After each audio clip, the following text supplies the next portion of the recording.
Tous les téléspectateurs Bantamba TV et les internautes IM TV mi mbégte rek ak contentement di ñëw yéen ci émission 100% football local ki leen koy defar rek di l'ambassadeur du football local l'international Asmamoun ma am mbégte ak contentement nag ñëw fii seet si un grand coach ñu koy wax Boubacar Gadiaga ku ne Boubacar Gadiaga ne génération foot gis nañ macha allah ci li nga xam ni rek la génn ci xew-xew bu rëy bi nga xam ni moom la def ci fan yi passé jël coupe du Sénégal. ma am mbégte nag ànd ceeg sama équipe bi muy ànd ceeg Habib Diop ànd ceeg Mame Ali Seck ki nga xam ni comme li may wax rek le grand cadreur di wax ni rek coach maa ngi am mbégte nag ñëw tey di la seet si maa ngi lay ziar di la bëggee. jërëjëf As maa ngi am mbégte di ziar wax dina def si ñoom di la sant di la gërëm parce que émission Islam bi ñu yokk ci football dina ci jël li nga xamante ne am nañu njëriñ pour le Sénégal macha allah. ñu ngi yàlla rek suñu jotaay bi yàlla baaxal ko. te li ñu fi wax yàlla dañ ci jiw ñàkk suñu yéene ñu defar Sénégal pour le Sénégal macha allah.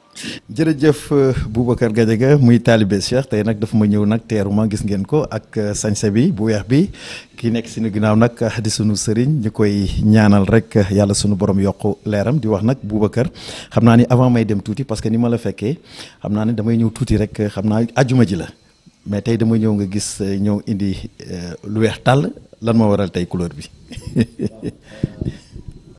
alhamdulilah tous les vendredis incha allah. ndax lay soog parce que mooy bés bu mujj ci àdduna may nekk dama nag dañoo tamit waxtu ñu nekk ak waxtu xarafa juma waxtu boobu la àdduna di tukki moo tax taalibe Cheikh ci waxtu sopp nañu sol lu weex boobu tudd yàlla bu àdduna tukki waxtu boobu si kàttanu yàlla mu gert àdduna waaw loolu mooy tam beneen bi mooy kenn sallallahu alayhi wa sallam jullit ñaari tool lañ ko imposé mooy àjjuma weex su tabaski lu bees moo gën dëgg la soo yu bees àjjuma soo yu weex même bu rappel ndax moo gën dëgg la waaw maa ngi sol lu weex incha allah. waaw Boubacar Gadiaga sa relation ak Tivaouane. laaj ma neex benn anecdote dama ko netti benn bés ma dem seeti docteur Ndiaye ci Mbour à Saly mooy yoon kat booy xam booy jàmbaar maanaam ndax Omar Diallo pour catholique ñu dem seeti docteur Ndiaye benn xale tuuti après yaa benn bàyyi ñu kat ñu taxaw ñu sama man docteur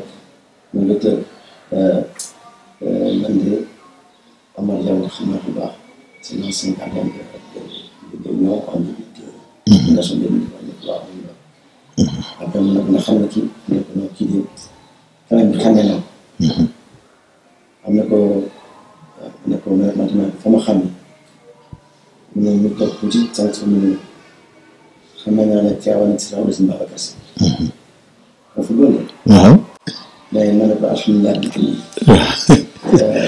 honnêtement j'étais tellement heureux quand maa ngi koy xam ne Tivaouane la xam moom mu gën a mën a xam ne ci dëgg la waaw heureux ñu gis que Tivaouane la xam ne dëgg la kon ma ne ko ak maintenant ñu xam parce que li ma wax sa gën si xol Tivaouane dafa nekk loo xamante ne tout petit dañ ko tàmm dem sama wàllu ñoo ci tàggat nekk ci am nañ ci benn kër kon laaj mu nekk loo xamante ne tout petit ñu ngi benn programme ci Moustarchidine ci dund ci jàng mu nekk loo xamante ne vraiment dafa bokk suñu ADN. fa la ñu amee lépp suñu watee suñu wàllu diine suñu wàllu teranga ci wàllu vraiment lépp loo xamante ne loolu yokkute ci nit yi. vraiment ñu ngi koy sant yàlla ñu sant suñu mbokku jaay incha allah. kon nag moo tax ci am daal mooy suñu ban ba tax na. voilà ñu fa gëj. dëgg la nit ki sax fu ñu toll nii sax seen ñaan. ñaan yàlla yàlla sax suñu. amiin ñu dindi si diine bi teel ci am ndax tàggatatu. nga yeewu ci macha allah. jërëjëf Boubacar Gadiaga comme ni ma koy waxee rek Asma mun ci valeur rek lay dox ak ci lumière bëgg génn nag ci beneen angle parce que tey jii nii comme ni mu ko waxee dégg ngeen ko léegi bu ko nee bi ko nit ki ne am na fu ma la xàmmee moom pour moom sax ci football bi la koy wax waaye ne ko daje nañ ci rabu sëñ Babacar Sy loolu neex ko trop moo tax nag comme li may wax rek dafa am des personnes yoo xam ne des fois mën nga leen gis ci côté bi defe ni ci côté boobu lañ gën a nekk fekk nag am na nu nëbbutu ci ginnaaw muy nit ku baax nit koo xam ne comme li may wax rek chaque jour rek Asma mun ci lumière ak ci valeur rek lay dox moo tax nag ma bëgg a ñëw def ak moom émission ci beneen angle di wax ni Bouba comme li may wax rek la majeure partie tey le monde sportif mën nañ wax ni rek comme souvent dama koy wax naan xale yi boo xoolee football bi defe naa dañuy def ni 2002 rek la commencé te football bi mu commencé ak ñi nga xam ne tey am na ay jaloore yoo xam ne def nañ ko ci yàgg na te ku ne Boubacar Gadiaga ne footballeur parce que joueur nga woon bëggoon naa tuuti rek ñu ñëw tuuti ci sa parcours ci côté boobu parce que pour ma wax sax les téléspectateurs ñu ñuy seetaan Boubacar Gadiaga tax basket sax la gënoon a ay sax que football ci loolu ma bëggoon rek ñu ñëwaat tuuti rek ci sa parcours en tant que joueur. waaw may tàmbalee ci basket bi. bokk pour ñu nekk lépp. mu nekk centre boo xamante ne c'est un centre culturel. dëgg la. vacances nga am ay cours de vacances nga am des camps basket. wala nag basket foofu ñu basket nekk ci basket bi. basket bi nekk loo xamante ne vraiment dañ ci dugg rek dañ ci dugg rek bokk ci. La maison ak centre de basket bi c'est 2 minutes de marche. Et que voilà donc basket nekk loo xamante ne vraiment bëggoon naa ko nekkoon trop sama ADN. Après yàlla dogal mooy que ne en même temps may ba nekk ay minime ma dem di jouer en même temps football. À la GIA. Boobu temps kii moo ko yore woon Jackie benn tubaab Jackie waaw. voilà dégg waaw. moo ko yore woon. léegi moom ay jóge bopp ñu nekk waa ko ñaay. suñu jógee def ñu dem dugg si oto ñu yóbbu ñu GIA ñu entraîné foofu. ñu ngi soit mais ma nekkoon tamit mën naa football. mais pour man basket bi moo doon priorité bi def football bi tous les mercredis ma dem si moom le dimanche ma dem si moom. di boole ñaari mais basket bi moo doon compétir tout le temps parce que moo ëpp régularité ci compétition. Et après bi ñu defee noonu aussi tu continuer ci loolu nekk ci bon après ñu yàgg yóbbu France. ma demee sama ma demal Maxtaar ak Xalifa ma ñëwee Maxtaar yi ma xool ma tuuti comme basket. waaw mën na rejeter la mën na jouer. non non il faut aller sur le football parce que man naa ñaari laa bëgg ñaari mënul nekk. dëgg la. fu nga tànn benn. bon après incha allah dem def test OM. ba ma test OM en même temps y avait beneen club Nancy doon naa fa dem après finalement Matar a mis la pression pour dire que bu jógee ko defee Nancy. bu demee Nancy du ñëwaat. donc bon Gérard Jules à l'époque c'était l'entraîneur du centre de formation. Il a dit bon on le prend. Et puis voilà donc voilà fa la créé vraiment voilà génne sama xel ci basket. beneen bi nga xam ne sax mooy ma gaañoo benn gaañu bu métti. ma gaañoo benn gaañu bu métti si football. parce que am naa 2 opérations. j'habite ma dem Nantes inscrire fac. di basket. delluwaat ci basket bi waaw. joué naa national 4. national 4 boo joué national 4 basket. Et pour dire que voilà que j'avais l'ADN du basket. mais sama dégg basket bi ñu ñëwee fekk fekk benn ancien joueur bu Jaraaf bu koy wax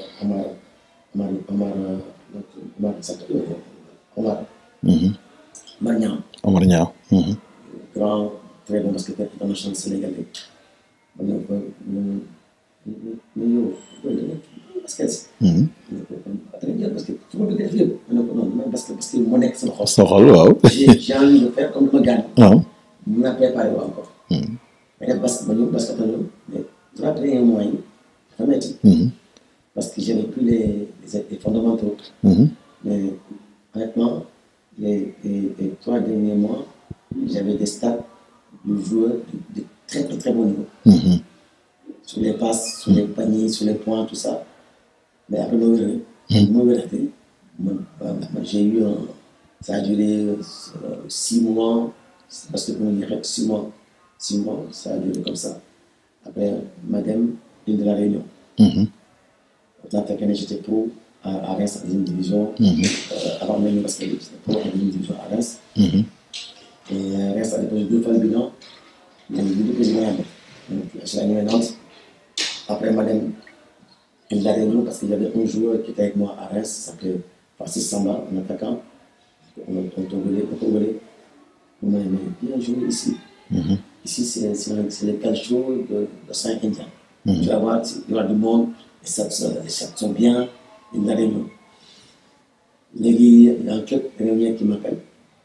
Fait que, on a des sociétés militaires avant. Chaque fois que je reculais, pour des causes de Khamantine, voilà, opération donc traitement des sociétés militaires français. Après, deuxième cause du moyen, j'ai fait un dossier de soutien de famille. Et maintenant, tu veux donner ta famille, tes parents n'ont pas besoin de toi. Après, il m'a mis des filles. Madame inscrit fac. Madame c'est militaire. Madame inscrit fac. À Nantes. Madame SMD. Sciences et nature de la vie. Sciences et nature de la vie à la fac de Nantes. Basket. Léegi ñu defee noonu ba waa Réunion woo ma mais man j'ai un vrai problème su ma ñëwee foofu je dois attendre si militaire ñëwal on va t'aider tu feras rien ici. Tu as joué sans faire conseil militaire.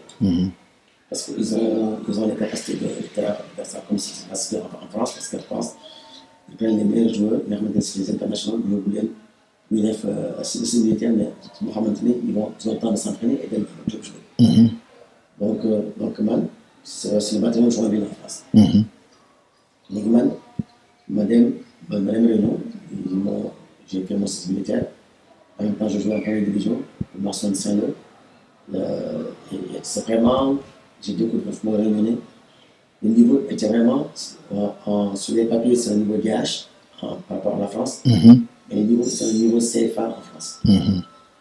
Et parce que Bureau avait eu chaque année les clubs de Réunionnais, ils rentraient 32e de finale, 8e de finale souvent.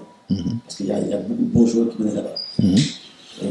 Donc voilà, donc dans le domaine de Réunion, voilà, j'ai pris le football, ça commence à être bien, et j'ai fait mon service militaire, et du coup, il y a la dernière chose. Il y a un gars qui est venu me voir qui me dit l'Arabie Saoudite. Oui. Il est venu me voir. J'avais cette l'Arabie Saoudite. Et que, donc voilà, il s'appelait Diké Mbaye, c'est un ancien basketteur. waaw ma Diké Mbaye dëkkoon bopp waaye xam naa ko waaw. mu ne ma jeune kat mu ngi Arabie Saoudite. am ci xaalis man ci xaalis.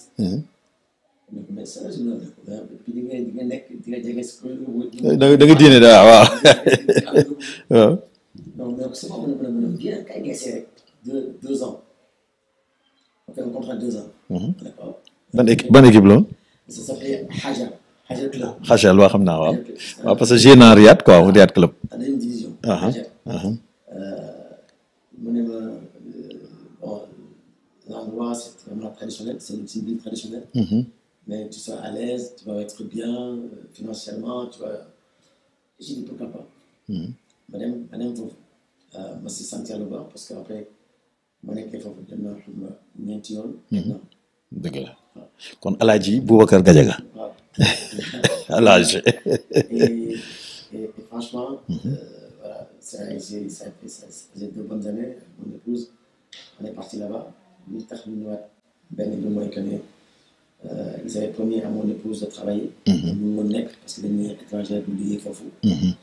ñaari ma femme était bon trop seule et que mais aji ñàkk sax bu fekkee ne moo am enceinte suñu deuxième petite. Et donc loolu tax mu ñibbisi at.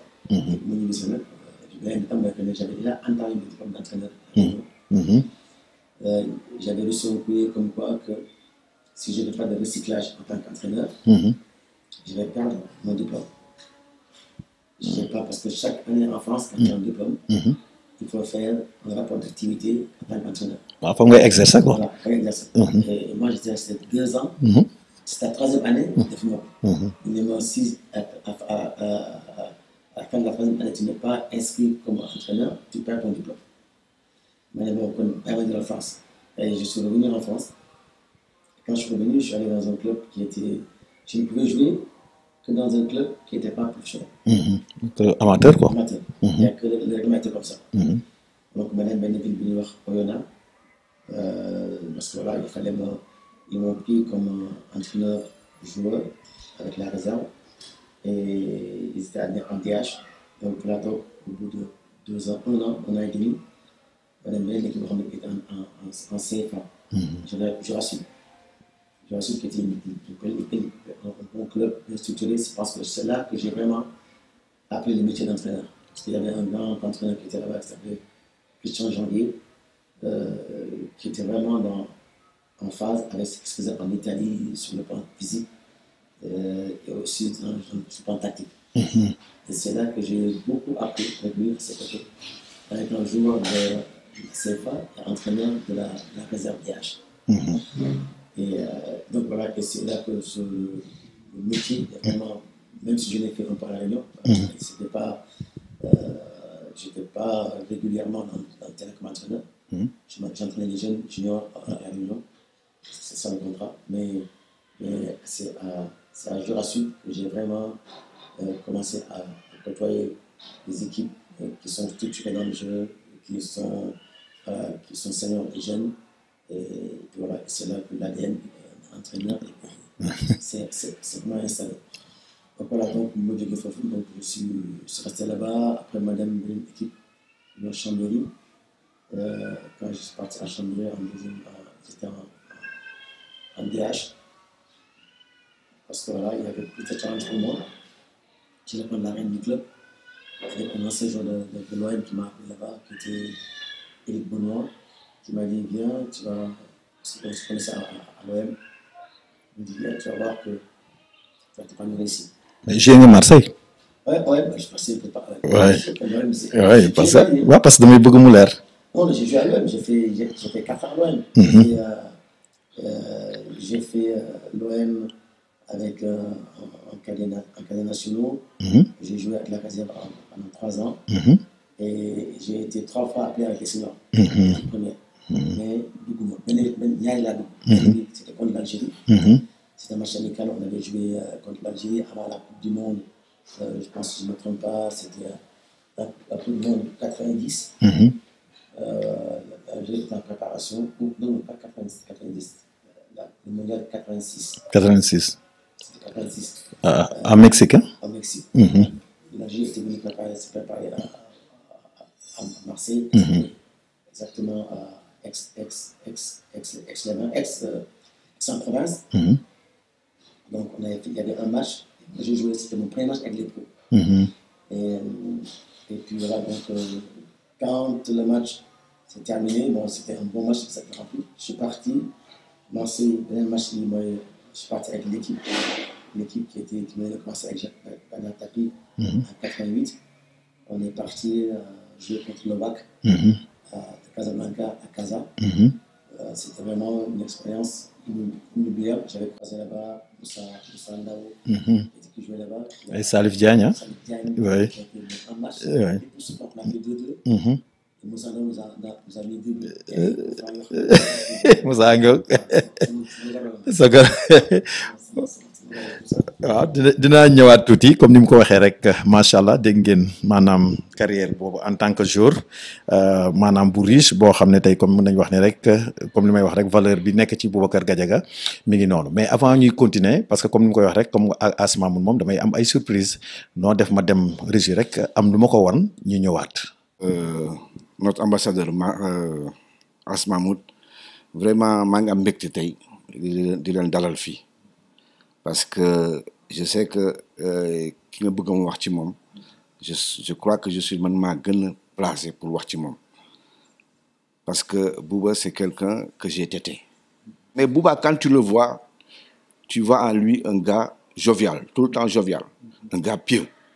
Si je vous dis que c'est pieux, c'est parce que Bouba ne veut faut ko fekk fu mu dem rek jàkk ci leen njëkk seet fan la nekk bu demee jéem a organiser xadara donc très jeune Bouba man sax daf ma xawoon jaaxal parce que il est venu en France il me dit que damay dem xadara dama jéem a bëgg jël wér ma ne ko mais Bouba y a problème tu es trop jeune pour ça ma ne ko noonu moo gën c'est quelqu'un qui aime le daïra Bouba bëgg nit bu yoroon xaalis léegi day nekk ci fitna tant xaalis bi jeexul Bouba day nekk ci fitna il aime partager tous les vendredis il nous dit boy venez manger à la maison je dis boy nous on n'a pas que ça à faire dañuy ñëw foofu sa kër bu 5 heures jotee 4 heures nga ngay préparé nga dem xadara non ñun duñuy feet dañuy feetu rek quoi donc pour vous dire que ni Bouba c'est quelqu'un de généreux de pieux vraiment gis nga dafay loo xam ne da ko jëlee ci ay waajuram sama yaay noonu la meloon sama yaay fu bëggoon nit bëgg jàmm bëgg salaam paa bi kazalika donc pour vous dire que ni gis nga sa carrière là xam nga sax lu ko xaw a taxawal sax football bi parce que ma mère ne voulait pas le foot man je me faisais des soucis j'ai dit est-ce que un jour même le basket sax ma mère ne voulait pas le sport elle voulait pas mais après au fil sax ñu naan ko non lii lu wàññul dara xam nga rek ñaan bay bopp firaw la gars yi doon football li affaire yooyu di yooyu mais yooyu la mère bi gëmoon ci bopp bi mais après bi ñu ba ci biir elle a commencé à vraiment changer et à mettre de l'eau dans son vin quoi vraiment gis nga As Pape on lui souhaite une très bonne carrière surtout nag man je dirais dans l'international parce que ici quoi qu'on puisse dire fi neex na mais c'est très difficile ici non c'est très difficile mu doon suñu sago fii lay toog fii lay mës a toog mais fii dafa métti de As yoo xam nga si dara non c'est très difficile mais nag bon ñu ngi ñaan yàlla na ko yàlla may pexe yu mu fi mu toogee comme loolu mooy bon vouloir am te xam nga bu baax dafa bëgg formation bu formation même son homonyme vacciné ko ci noonu il a pris l'ADN moom tamit il veut tout le temps tous les soirs il est là il me demande des conseils il me dit qu'est-ce que je fais tout ça là pour vous dire que ni c'est vraiment l'ADN de la famille le sport Bouba daal yàlla na ko yàlla jàppale comme ni ko gars yi di waxee. lan moo la gën a marqué ci moom. li ma gën a marqué ci moom mooy son appartenance à l'islam foo ko fekk mu ngi wér non heure yi moom mënatul am Bouba lay wér na rek man nag loolu nag dafa def xam nga très jeune bi mu nekkee Blaise Diagne ma ne ko ban langue nga jël mu ne ma arabe ma ne ko booy arabe c'est la langue la plus difficile mu ne ma non moo gën quoi moo gën mais arabe la def mu ne France bu muy il a fait son bac là-bas bu mu nekkee ci kii wu centre de formation bi bon je sais pas nag parce que comme est-ce que il a fait le bac avec l'arabe ou pas donc bon en France c'est autre chose bon donc vraiment maa ngi koy ñaanal lu baax quoi xam nga dama ko war a ñaanal parce que Bouba dafa bëgg nit lu mu am jox ko nit yi donc lu war a am maa ngi ko ñaanal il faut que lu mu am lu mu taralee nit ñi parce que lu mu am da koy joxe Bouba naa rien lu mu am da koy joxe balaa mu nekk ci fitna rek comme la ko waxee tout à l'heure xaalis nekk ci poche bi lépp lay joxe toog jàpp ñàmburam boo koy mën a yàlla moo fi nekk keneen nekku fi effectivement mais vraiment grosso modo daal vraiment As nañ ñaan yàlla rek yàlla na ko yàlla yëkkati bu baax a baax. Il a eu des aventures internationales avec l'international ici au niveau du Sénégal donc même pour ça aussi bon je sais que yëpp ay jàngat la rek dina tax mu gën a réfléchir gën a xool comment faire vraiment pour son devenir quoi vraiment maa ngi am mbégte lool nag ci yéen ñi fi taxawtee di wax ak man quoi franchement. waaw vraiment maa leen gën a kontaan lii dama ko yàgg xaar. ci gars yi pour wax tuuti ci Bouba ci affaire bi comme li nga wax rek Bouba non c'est un talent caché il joue de 2 pieds doo xam ndax gauche doo xam moom sax day jaaxle doo xam ban pied droitier wala gauche la boo koy gauche wala droitier gi mën a xamoo ban la ci donc pour vous dire que ni man quand j'ai fait ce choix là bon même moom sax au départ il me disait est-ce que c'est ma ne ko boy affaire bi noonu de France pour nga fu jouer fi basket c'est tout un tas de problèmes c'est une galère football moom amul loolu boo mënee football rek gars yi nga dem 4 jours laaj ñu 4 jours yu métti yooyu donc loolu moo ko gën a dugal ci football bi Boubacar Gadiaga lu ma mën a wax en premier moom may Boubacar Gadiaga ku am diine la ku fonk diine la te am na fu mu ko jëlee ci ay waajuram la ko jëlee parce que fii kër taalibe Cheikh lañu moom li sëriñ Babacar wax rek ci loolu la nekk mooy suñu diine suñu tariixa suñu métier suñu yeenu Tiwaawan yooyu ci lay dox te j'ai vu ba mu demee France ba ñëw taxul mu am benn changement ci moom mu nekk nag lu ma neex ci moom parce que Boubacar dem na dellu si mais ba ma demee dellu si Boubacar da daan dem daayira kon la sëriñ Babacar waxoon sunu tarix sunu daayira moom kon ma ngay jëfee loolu daayira boobu ba léegi sunu tarixa li may neex si moom mooy ma ngay dem xadaratu juma ma ngay dem fépp fu nga xam ne nasil xaq bil xaq mi ngi fay jub kon loolu wan ne ba pare su jëlee pour ñëw jiite suñuy jël mu ñëw ci kër gi mu jël mu jiite mais damay am yëg-yëg sama biir dama naan non mu ngi mel ni du buuba moo nekkoon France dundee di fa dund man dama doom am ne émulation entre man ak moom c'est-à-dire que lu mu jàng ma jàng ko parce que pratiquement noo doom jàngandoo et tout mais damay xool ne ñun sunu lool arabiya ni ñu doon waxee arab parce que ma mère voulait vraiment que ñun ñu nekkoon ñuy jàng ñu mën alquran ñu koy miin ñu ko yeb mais yàlla dogaleewu ko noonu parce que pour vous dire que ne demoon na ba xalaatoon yóbbu ñu man ak moom muallim bu ñu doon jàngal mu ne ko ñaar ñi boo leen yóbbu leen ñu jëmoon jàngi Égypte ñuy war a loolu la mais malheureusement d'autres lui ont conseillé ne ko ñii bu ñoo leen yóbboo ba pare bu ñëwee yow la ñuy xaala Rasulullah ainsi de suite et ça lui a fait peur comme j'étais l'unique fille de la famille et n'a pas voulu après mais ça a été à un moment donné son souhait pour wax la rek ci moom ci wàllu boobu ci diine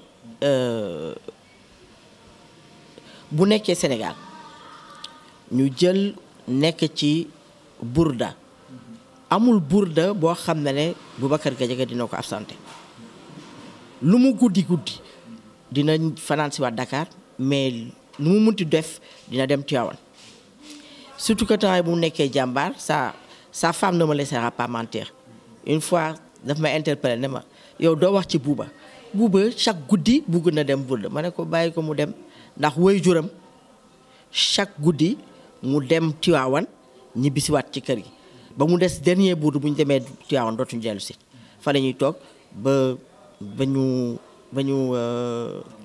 ñu gàmm ba pare ñu doog a ñibbisi ba ñu gàmmu ba mu am benn fan ñaareeli fan ba ñu ñibbisi loolu lañu mus di def te tamit ba léegi loolu la ñuy def te bi mu ñibbisee tamit noonu la continuer di def vraiment ci wàllu diine leneen neex na tamit ci moom tamit Boubacar moom mooy ne en général quand tu sors quand tu reviens ou bien tu voyages tu reviens ou bien tu es si benn stade soo ñëwee xarit yi nga amoon da nga leen di bàyyi et Boubacar Gadiaga xamaluma ko ay xarit yu bees plutôt dafa raffermir xarit yi nga xam ne moom la amoon démb ñoom lay àndal ba tey yenn ñi ay basketteurs lañu ñeneen ñi ay footballeurs lañu comme moom mais am na ay xaritu waa Tiwaawanam ay ñoom imam Baye Moussa Niang ay ak yeneen imam ñu nekk foofu ak nu mu tuddati doomu sëñ Abdoul Aziz Al Amin radiyallahu taala anhu mu Serigne Moustapha donc avant muy dem lay ànd ak ñoom te ba léegi loolu dogul ba léegi pour vous dire que ne ba léegi loolu la jëmmal loolu lay dund donc loolu bokk na si loo xam ne vraiment yu ma marqué la ci moom également ci wàllu famille il est dafa bëgg ñëpp maasale ñëpp muy sama wàllu kër yaay muy sama wàllu kër papa donc du def rek mu ñëw bàyyi nit ñi du leen seeti non il vient il se donne la peine d'aller voir les gens et tellement il sait même pas ban bien lay def ci sunu mbokk yi dañu ay Bouba ñëw na mais attends Bouba est passé me voir ainsi de suite et ku xewle tamit bu ko fekkee day jël la mu mën mu def ca ñëw fekk si nit yi muy dëj muy loolu beneen tamit loolu marqué na ma tamit mu neex ma trop également moom mooy ne dëj bu amee abob day bàyyi yiteem su ko fi fekkee day bàyyi yiteem nga ñëw fekk mu nekk ci levée du corps bi ànd ak loolu nag moom lu mu ci loolu diine moo ko may comme ni ñu wax ne diine dafa wax ne soo amee sa ay mbokk wala sa nit bu décédé loo ko deseel moom mooy boo ko mënee gunge nga gunge ko mu dem ñu rob ko loolu tamit lu mu fonk la beneen ci loolu rek damay wax ne récemment ànd naa ak Petit Diengou ñu dem Tivaouane juste veillu Tabaski ñu jaar Tivaouane mais li ma neex moom mooy ñun à chaque fois suñu demee Tivaouane ci armeel ya dañuy fekk nickel fii sama yaay tëdd ak sama maam ak sunu wayjur bu góor ak yooyu noonu mais damay gis ne day set rafet mais moom Bouba dafay ut koo xam ne moo koy toppatool armeel yi à chaque fois ba bu ma ñibbee damay kontaan ba bu ma kontaan dama ñëw ko Bouba dama ñëw fekk ñu defar ba ma ne bi ma yegsee lu may njëkk wax mooy ne Bouba moo fi jaar kon nag vraiment te loolu moom la deseel ay waajuram mooy di leen ñaanal fa ñu tëdd sa barsax yàlla yërëm leen et te gis naa ne moom même bu fi nekkulee bàyyi na ko xel boo xam ne am na ay ñu muy jëflanteel waa Tivaouane ba ñooñu dañ koy toppatool ñun ñi nekk Dakar balaa ñu ñëw bu ñu ñëwee fekk nañ foofu tout le temps c'est bien propre c'est bien entretenu loolu tamit vraiment lu ñu neex la ci moom parce que loolu nit amul lu ëpp ay waajuram ay waa xaritam comme ni ma ko waxee ay xaritu démbam ñooy ay xaritu tayam ba tey ñamu am xarit daal j'ai pas vu du ñàkk nag dans le milieu sportif mu am ci ay xarit là c'est très normal ku nekk fi ngay évoluer di nga fa am ñeneen mais en tout cas c'est vrais amis ba ñooñu nekkoon démb ñooñu ba léegi ñoom lay ànd. tey jii bu nekkee ci football bi mun naa wax man la parce que Bouba faisait du basket comme moi c'est toute la famille mon grand frère mes aînés mais tout le monde fait du basket donc pour vous dire que man bi ma eggee France quand j'ai vu la situation j'ai dit que le basket ne paye pas c'est le football et puis le basket pour trouver quelque chose là-bas il fallait avoir une carte de 10 ans pour pouvoir jouer à un niveau donc je me suis dit que et pour vraiment egsi ba foofu dafa métti woon j'ai dit à Bouba il faut qu'on s'oriente Bouba tu sais jouer au foot ce qu'on va faire moi comme tu joues bien moi je vais essayer de voir où c'est que tu pourrais faire des tests arrivé en France très vite je l'ai mis en rapport avec l'OM à l'époque c'était Gérard Gilly qui gérait le truc comment il s'appelle le centre de formation et très vite Bouba a intégré il a passé là-bas combien 5 jours 6e jour j'ai forcé Gilly je lui ai dit il faut que vous décidiez parce que dama ko yóbbu sinon dama ko y a Auxerre qui attend il y a comment il s'appelle encore là où était Aldo Platini Nancy mu am benn affaire nag bu boobaa def ci entraînement bi dafa ñëw xam nga après les entraînements dañuy tir ay penalty yooyu bi ñu tiré mu tiré benn penalty dugal ko Jules na ko indi bal bi Jules ba indi bal bi mu boobaa ñëw tegaat bal bi mu ne ko recommence premier penalty bi pied droit la ko dóoree deuxième penalty bi dóor ko pied gauche Gérard est venu lui taper la tête dugg ci bopp bi noonu il était content après ma dem fekk Gérard Viaziani j'ai pris mon courage à deux mains parce qu'à l'époque c'était pas évident parce que amul dara et Bouba n'avait pas fait ses classes ici sur le football à part les navétanes en cadet et une année en senior et sur classe et tout ça là donc je me suis dit que il faut que j'aille madame song Gérard Gilly ma sango ko ma ne ko Gérard vous décidez aujourd'hui sinon je l'amène il me dit non on le prend comme ça et il a intégré le centre. Donc, il a fait tour à tour Marseille, il a fait Reims, il a fait Martinique, il a fait les Arabies Saoudites. Donc, Bouba a bourlingué un tout petit peu avant de retourner en France pour faire ses diplômes d'entraîneur. Mais le basket aussi, il a joué à Bob. Il était un bon basketteur, comme toute la famille. Vous savez, dans la famille, on a même eu la chance d'avoir un roi. L'année dernière, moi, j'étais le président même de Bob. Pour vous dire que le basket, c'est quelque chose qui c'est dans notre ADN. Bouba, il joue mieux au basket qu'au foot. Mais c'est moi, je l'ai orienté parce que comme je me bëgg xaalis. Bref, c'est comme ça. Succès, këfu ko. non këf ko non succès mënu ko këf. Succès mënul këf mënul ça peut pas lui monter la tête. C'est pas possible. C'est pas possible pourquoi? Parce que moom dafa gëm yàlla dafa am fu muy xoolee dafa am fu muy nattuwee te foofu boo fa nekkee këf la du yomb. damay ñëw parce que est-ce que xam nga ni Bouba maanaam lépp luy trophée ci championnat Sénégal maanaam ci coupe jël na ko. loolu ci lu wér parce que Bouba ci bu mu nekkee jàmbaar il a été nominé meilleur entraîneur. Il a pris le championnat du Sénégal. Et ça, il a été champion et j'étais au terrain. Il a pris la coupe de la Ligue, je crois, 2 fois ou plus. J'en suis sûr que de 2 fois, il a eu à prendre la coupe de la Ligue.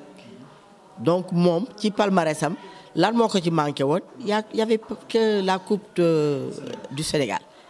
Et alhamdoulilah que bu mu ko jëlee et ça a été une très belle finale.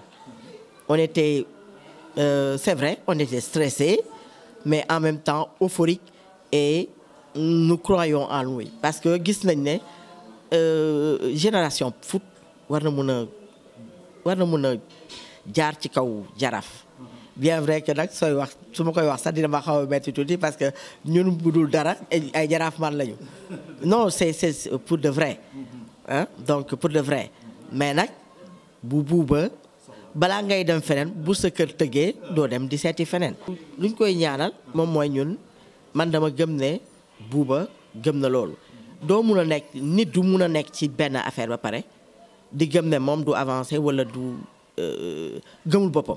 ku gëm sa bopp mooy ne lan la il doit aspirer à des lendemains meilleurs et que lendemain meilleurs yooyu man lu ma koy ñaanal man sa sœur j'aurais aimé incha allah yàlla teg loxoom équipe bu Sénégal et mu defal ko ci ndam yu rëy pourquoi pas amul fi leneen et balaa ngay dem dàqi ginaar mu dem ci àll ba nga dàq ko mu ñëw ci kër gi au lieu d'aller monnayer son talent ailleurs mais pourquoi pas le Sénégal. Et je me dis que s'il y croit fermement, pourquoi pas? C'est bien possible. Moi, je dis que l'impossible n'existe pas. Il suffit d'y croire et de travailler là-dessus. C'est bien possible. Coupe d'Afrique rek ko dese ci palmarèsam fii ci sax. Coupe d'Afrique moo ko fi dese et pourquoi pas? ñaan nañu yàlla nag yàlla may ko loolu. Mais mooy lan mooy mu gëm boppam continuer du travailler di liggéey bu baax et xam naa ne ku gëm boppam la parce que quand tu le vois comme ça Bouba tu crois que bon il est calme il est tel mais il se laisse pas marcher sur la tête non ça moom il a du caractère mais nag moo gën a baax, il est généreux. Il est damay ñëw damay am fu may ñëw parce que léegi la ma ñëw ci sama xel muy tey mën nañ wax ni ci Coupe d'Afrique des clubs en basket mën nañ wax ni équipe bu bopp rek ko fi indi fii ci Sénégal te léegi moom mi ngi ci football bi ak Génération Foot est-ce que mën nañ ko xaar ci Boubacar Gadiaga ak Génération Foot. Là aussi ce que je vais dire moom mooy ne fii muy dëgmal pour dem fa yàlla may ko ci ndam. Sooy xool Bouba dafa gëm yàlla ba lu mu wax day naan incha allah et tamit loolu la ñu jàngal parce que defe naa ni yonent bi mës na toog doom wax saabara yi lenn ferte wax incha allah ba loolu jotee mu gis ne loolu nekkul fekke ne yàlla moo ko bëggul delloo si pour mu xam ne lépp mooma loo am rek dis-toi que yàlla la mais comme on dit le wolof dit bien yàlla béy sa tool mooy ne da ngay dox parce que am na benn xisa buy nettali ne dafa am ku ñëw ci yonent bi ne ko di ko seet daal di jël fasam teg ko noonu sans takk ko bu mu ñëwee toog mu ne ko waaw nuyoo ba pare ak yooyu noonu jàmm sante mu ne ko ñu laaj ko li mu waroon mu ne ko kii naa ko fële dénk ko yàlla mu ne ko déedéet dama nga takk ko pour dire que ne boo deful yitte la nga war a am doo ko am. mun naa ko nettal ci Serigne Cheikh nee na benn nit dafa ñëw di naan yàlla may ma xaalis yàlla may ma xaalis nee na xam nga mag ñi dañ lay yee yàlla may ma xaalis yàlla wuyu ko. mu jékki-jékki daal ne ko waaye yàlla léegi comme pour xool ne yaa ngi may dégg daane la garab gi sama kaw nee na rek garab gi fëx nar a daanu ci kawam rek mu jóg mu ne ko yàlla yow kon lii nga ma gën a yéene mais foofu yonent bi Serigne Cheikh daf ñu bëgg jàngal ni looy def day fekk nga def ci yitte loo bëgg da nga ciy taxaw bu mot avec détermination avec engagement dans le sérieux te nag amoo keneen koo xam ne yaa ngi koy doo buggal kenn lu bon. L'autre jour ça m'a fait beaucoup plaisir je l'ai vu appeler il était avec le 10 du je crois bien c'était le numéro 10 du Jaraaf et un de son équipe mu teew leen ñoom ñaar di wax ak ñoom ma xool ma ne cey boobu regarde-moi mi ngi leen di jox c'est sûr que daf leen di jox conseil ñoom ñaar après ñu pare booy ñaari xale yi di ko déglu non ça m'avait frappé parce que du ku nekk moo ko mën et je suis sûr que il est juste quoi dafa juste te xam na ne lu mu warta mun a def lu mu warta wax du ko lu mu yéenewul keneen du ko yéene mais nag bu laajee mu joué ko ba jël ko ci yow daf koy def mais nag bu desee pour mu boole leen di waxtaan ak pour wax ak yéen dina leen jox yéen ñaar yëpp même arme mais bu pare nag que mu nekk que le meilleur gagne et je crois que man moment bu muy wax man loolu laa sentir que le meilleur gagne mais soo ne que le meilleur gagne mais man miy jouer ñëwuma pour bàyyi la nga gagne ma donc je vais m'investir de sorte que man ma jël ndam loolu et keroog tamit vraiment xaleem yi wane nañu gëm-gëm gi bëgg bi taxawaay bi bàyyiwuñu dara le numéro 5 comment il s'appelle son skiwam bi le capitaine le libéro là hein y a le numéro 8 qui a tenté une fois pour jéem a dugal de loin hein le numéro 18 également non les enfants ont fait un grand match ce jour-là. tàggoo rek moom mooy di gërëm Bantamba TV les internautes Am TV di gërëm nag famille bi yëpp di gërëm ba ci les supporters ak ceux qui ont supporté Bouba et la famille ku mel ni El Hadj Falilou ku mel ni Babacar Gadiaga qui est en France ku mel ni le grand Diengou notre grand frère bon toute la famille je dirais su ma limee dinaa juum mais qui di gërëm aussi sa femme Adja Maremba qui elle aussi quoi qu'on puisse dire a contribué quand même et toujours du côté de son mari là aussi ñu ko ciy gërëm bu baax parce que tamit soo nekkee ci lenn sa xel pour mu daal il faut que soxna si bëggaale ko nekkaale ci moo lay yombalal affaire yi donc loolu tam ñu ngi koy ci gërëm di gërëm vraiment di gërëm ñëpp di sant ñëpp di gërëm tam Sénégal di gërëm di wax ne daal sport la suñu paree ñu ànd bokk ndey ak baay mu demaat parce que xool naa ni par exemple bu may xool nii rek récemment avec élection yi di waa dëgmal ku ci wax moi je me dis que c'est un plaisir quand j'entends Madi parler d'autres parler da nga naan non mais attends ku ci wax da naan l'essentiel man su ma toog suñ ma jëlulee sax je suis prêt pour accompagner l'équipe du Sénégal donc et c'est important tant que loolu nekkul dara duñu gagné dara di tëjee nag loo xam ne moom li ma bëgg la moom mooy un jour que yàlla def ko mu nekk entraîneur u équipe nationale et que bu ko nekkee mu indilaat ñu balaa boobu nag fekk sax ñu jëlati ndam li ainsi de suite et j'aurais bien aimé que moom tamit mu nekk ci ñi nga xam ne dinañ fi indiwaat ndam fii ci Sénégal en tant que entraîneur du Sénégal vraiment lu ñuy souhaité la et di wax ne nag bon peut-être que là je devais le dire Bouba est très modeste il est humble et puis il est très effacé à la limite da nga naan ndax kii dafa ragal nit yi wala nangam il n'est pas du genre à c'est pas un voyez-moi moom dafa humble il est très calme il passe inaperçu en général donc ça moom c'est Bouba donc waxam bariwul pour le voir taquiner et pourtant il est taquin mais pour le voir taquiner c'est parce que xamal ne miin na leen bu baax nii comme ça mais sinon il peut être taquin mais sans cela Bouba est très calme il est très généreux lu mu am nag bokk na ko nit ñi loolu moom ci kiwam la bokk il est comme ça di delluwaat rek comme di leen sant yéen ñi di sant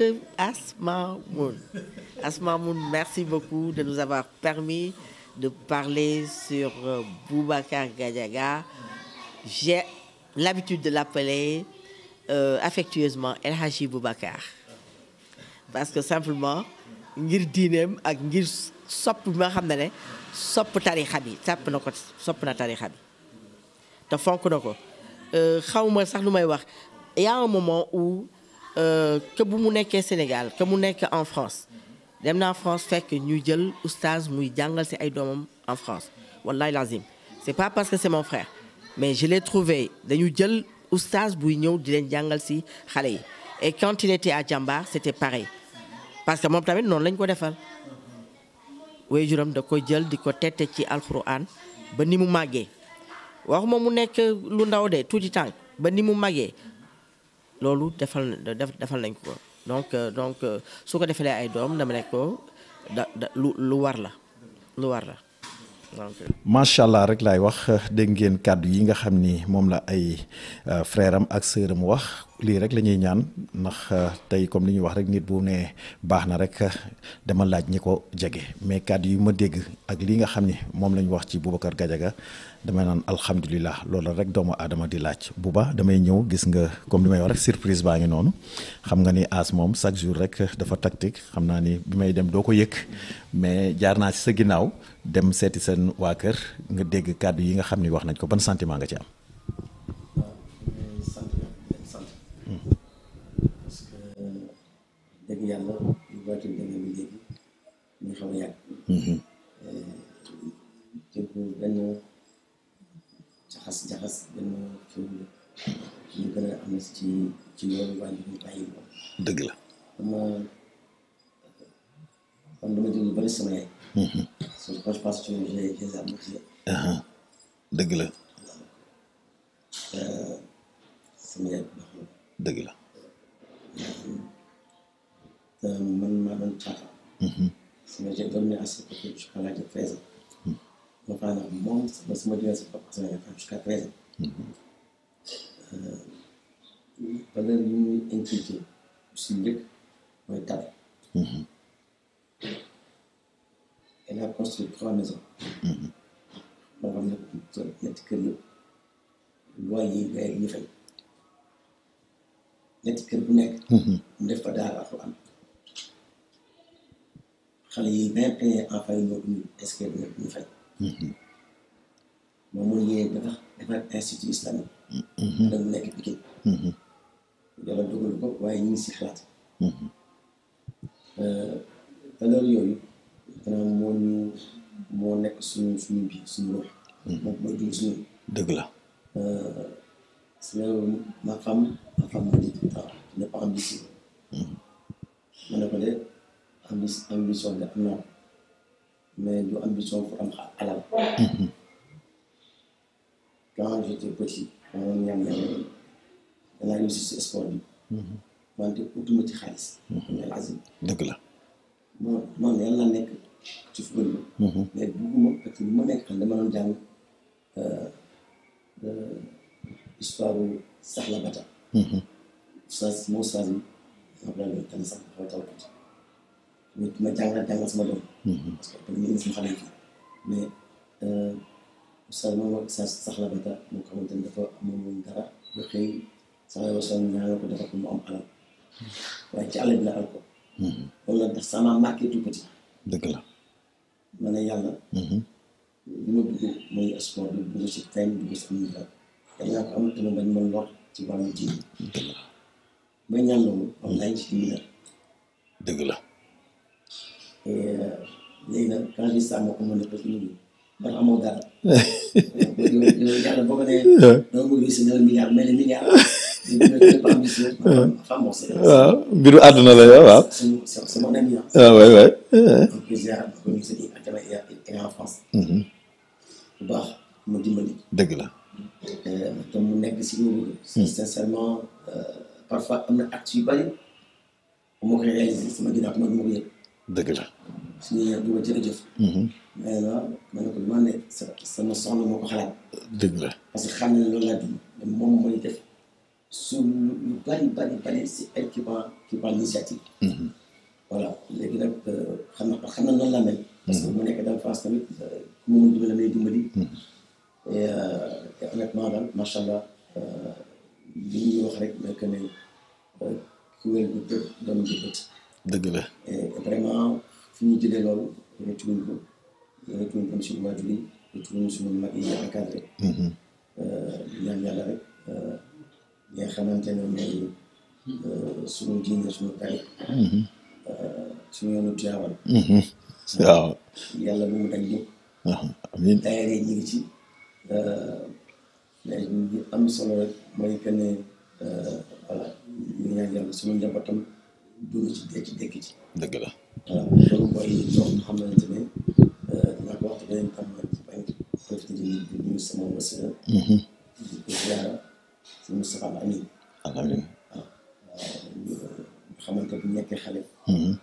yàlla la boole ma moom dina ma si yu bari. macha allah maa ngi ko si profité di ko ziare di ko nekk si tool yi ñu am parce que bokk na ci loxoom. dëgg la. donc loolu mën a chasse ñu ko bokk. waaw waaw taalibe Seex la moom it. keroog bi ñu yëgee si bopp bi mën a Cheikh lan ñoo ko bokk parce que Tivaouane la jëm. dëgg la. waaw lan ñoo ko bokk ba nga dégg. mais pour dire que ne loolu di Tivaouane loolu di topp mbaax nit ku juddu fekk ko yàlla nit ku muy raw yàlla sax suñu dund si dekk ci barke islam sallallahu alayhi wa sallam. amiin wax dëgg yàlla kontaan naa trop tey ci ki ma toogal di wax ni rek dégg ngeen kàddu yi nga xam ni wax na ko di wax ni rek Bouba léegi dinañ ñëw tuuti parce que gis nañ comme li nga wax rek bi nga nekkee France ak yooyu yëpp après dañu gis sa ñëw jàmbaar noonu nu mu demee. waaw jàmbaar dina fekk équipe bii di mon équipe de Chambéry. Ils avaient pris l'option de me donner le club. ñu fayal ma pour ma dem passer sama diplôme d'entraîneur de football à l'époque. C'était en 2003. ma demee foofu j'ai croisé Bernard Lama. kon tam ñu passer diplôme. Pendant les travaux, il me regarde me dit Bouba, je pense que tu vas être la personne qui a pour notre projet au Sénégal. Mais comme projet, on va créer un centre. Donc, un centre, ça va démarrer au mois de novembre 2003. Fait que nous sommes au mois de février, nous passons sur le diplôme à Clairefontaine, 2003. Mais honnêtement, je pense que dans la Wara, nous, ce projet, c'est un projet international. Avec CRC, à l'époque, je ne le connaissais pas. Dino Adjiboko, Patrick Vieira. Ce sont les 4 membres fondateurs. Et nous, nous avons passé mon diplôme. Nous avons fait Inch'Allah. Nous avons fait une équipe pour me gérer une équipe. Non, tu verras. Parle avec eux, nous avons fait des gars. Mais moi, je suis revenu à mon club. Avec le président Mandal, j'ai un projet au Sénégal. Mais honnêtement, si j'ai l'opportunité, je vais y aller. Je te donne l'autorisation de partir sur 3 mois. Tu as ce salaire. 3 mois et demi. Quand tu es là, parce que le Sénégal, l'Afrique, dëgg la waaw loolu la may waaw. mais moo ñëw passé bi bu ma ñëwee 3 mois yoo xamante ne jàmbaar démarré en novembre 2003. mais 3 mois yi dafa mel ni 2 jours semaine. wallahi sa gànna waaw. mais vraiment une promotion pendant les soirées. Ousmane Mané, Saliou Ciss, j'en passe. bëri na waaw bëri nañ waaw. mais 3 mois yi dafa mel ni 3 jours semaine. ma ñibbi si France ma ñibbi si France may delluwaat ma ne tissu ma ne ko wax bon beneen avantage bi mu amoon mooy bu naa sama njaboot màggee fi. dëgg la am culture bi. donc voilà donc après ça ñëpp ba nga xam maa ngi ñibbi Sénégal et honnêtement bu ma ñëwee fii je pense que j'ai passé les plus belles années de ma carrière. waaw foofu ñu ñëw fii comme li nga wax noonu waaw parce que loolu foog ñu leeral ko ñu toj ko parce que sa passage au Jambar defe naa ni bëri nga fa ay trophée ak yooyu. Jambar au-delà des trophées mais dama am chance su tombé ku mel ni Serre Seck. bu football dina ko lu nekk. loolu laaj mu ngi lu mu def mu joxe. et président Serre yàlla ko yàlla du liggéey. amiin njabootam sàmm ko aar ko. amiin. mais voilà mu nekk loo xamante ne voilà on avait tout ce qu'on voulait pour réussir le football. Et ces années passées à Jambar, ça a permis de gagner 2 titres de champion, L1 et L2. J'ai gagné 2 titres de Coupe d'Alic avec 4 finales. J'ai 4 finales, j'en ai gagné 2, j'ai perdu 2. Après, j'ai gagné 4 titres de trophée de champion, le championnat des champions ou le Parlement. Le Parlement, il m'a dit que je n'ai beaucoup de rien là. En général, à début saison, lay nekk des fois quoi waaw. Championnat L1. Ce que je veux comme tout entraîneur, quand on voit l'équipe, il y a des résultats. Mais au-delà des résultats, il y a un Jambar. Il faut gagner l'air, moi je connais l'osmose de Amon. Nous avons lié sur le diggante ci xel dafa amoon vraiment c'était vraiment une famille. waaw parce que dafa nekkoon lu bees ci Sénégal. waaw parce que Sénégal ak culture bi nekkul woon ci comme di def ay centre de formation noonu daje waaw moo tax xam naa ni affaire boobu ñëw et puis tamit nga former tamit ay champion d'Afrique parce que ci boo xoolee ci coupe d'Afrique bi Sénégal jël defe naa ni yaa am nga ci ay jours yoo xam ne defe naa yaa leen formé. ñëpp jaar nañ ci man mooy Gana Gueye. Bamba Dieng. bon Kara Bokoution taxawoon dafa génn ci. waaw génn na instant boobu dafa blessé waaw. Saliou Ciss. Joseph Lopi. Abdoulaye Seck. Seck nga xamante ne ñoo ko jëlee woon Casa Sport indi ko suñu. mooy ak central. Abdoulaye Seck on a fait 1 an et demi de très haut niveau. parce que voilà on a beaucoup travaillé avec lui mais mënoon na football amoon na doole amoon na kattan. mais voilà on a beaucoup travaillé sur le plan technique. sur les passes c'est un garçon qui était vraiment moi je m'en rappelle parce que c'est quelqu'un dafa bëgg liggéey ba noppi ak humour. boo gisee doo ko foog quoi mais day yëpp dafay. waaw. ça m'a beaucoup marqué. Et quand je le vois jouer maintenant, je dis mais ça vraiment c'est le plaisir de le voir comme ça. Mais pour revenir ici sur le parcours de Diamba, et je pense que voilà c'est là vraiment où c'est énormément épanoui. Moi foogoon naa ne mu jógee Diamba moom. dëgg la. parce que de 2003 à 2020 17 ans. fa lañ ko nekk c'est-à-dire que c'est un bébé pour moi. On l'a vu Diamba dans toutes les situations, des très belles situations, des situations difficiles, mais vraiment ça a été une expérience exceptionnelle, inoubliable. mais ak bi nga nekkee Diamba tamit nekk adjoint coach équipe nationale Sénégal. Exactement. loolu voilà c'est la cerise sur le gâteau. Je reste ñaar yoo xamante ne comme je l'ai croisé à l'OM. Nous jouons l'OM, là je sais pas OM. Mais chaque fois, tous les mercredis, un match pro contre équipe des amis. Tous les mercredis. Donc, c'est là que je le connaissais. Et souvent même, ces crampons, quand c'est usé, ma bonne Dieu. Parce que tant que. jotul kenn dafa tuuti quoi. Donc voilà, après le premier film, on a parlé de moi. Il m'a dit pourquoi pas, je vais le voir. Et quand il a regardé là où je travaillais, comment ce que je faisais, il m'a dit bon, je te prends pour patron. Et dans cette expérience-là, j'ai beaucoup appris. J'ai connu le très très haut niveau. Et ça m'a permis de me développer en tant que personne, en tant qu'entraîneur. Et aussi voilà, de voir le football sénégalais au plus haut niveau.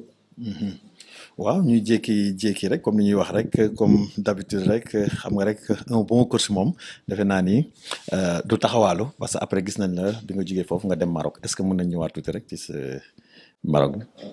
tuuti rek.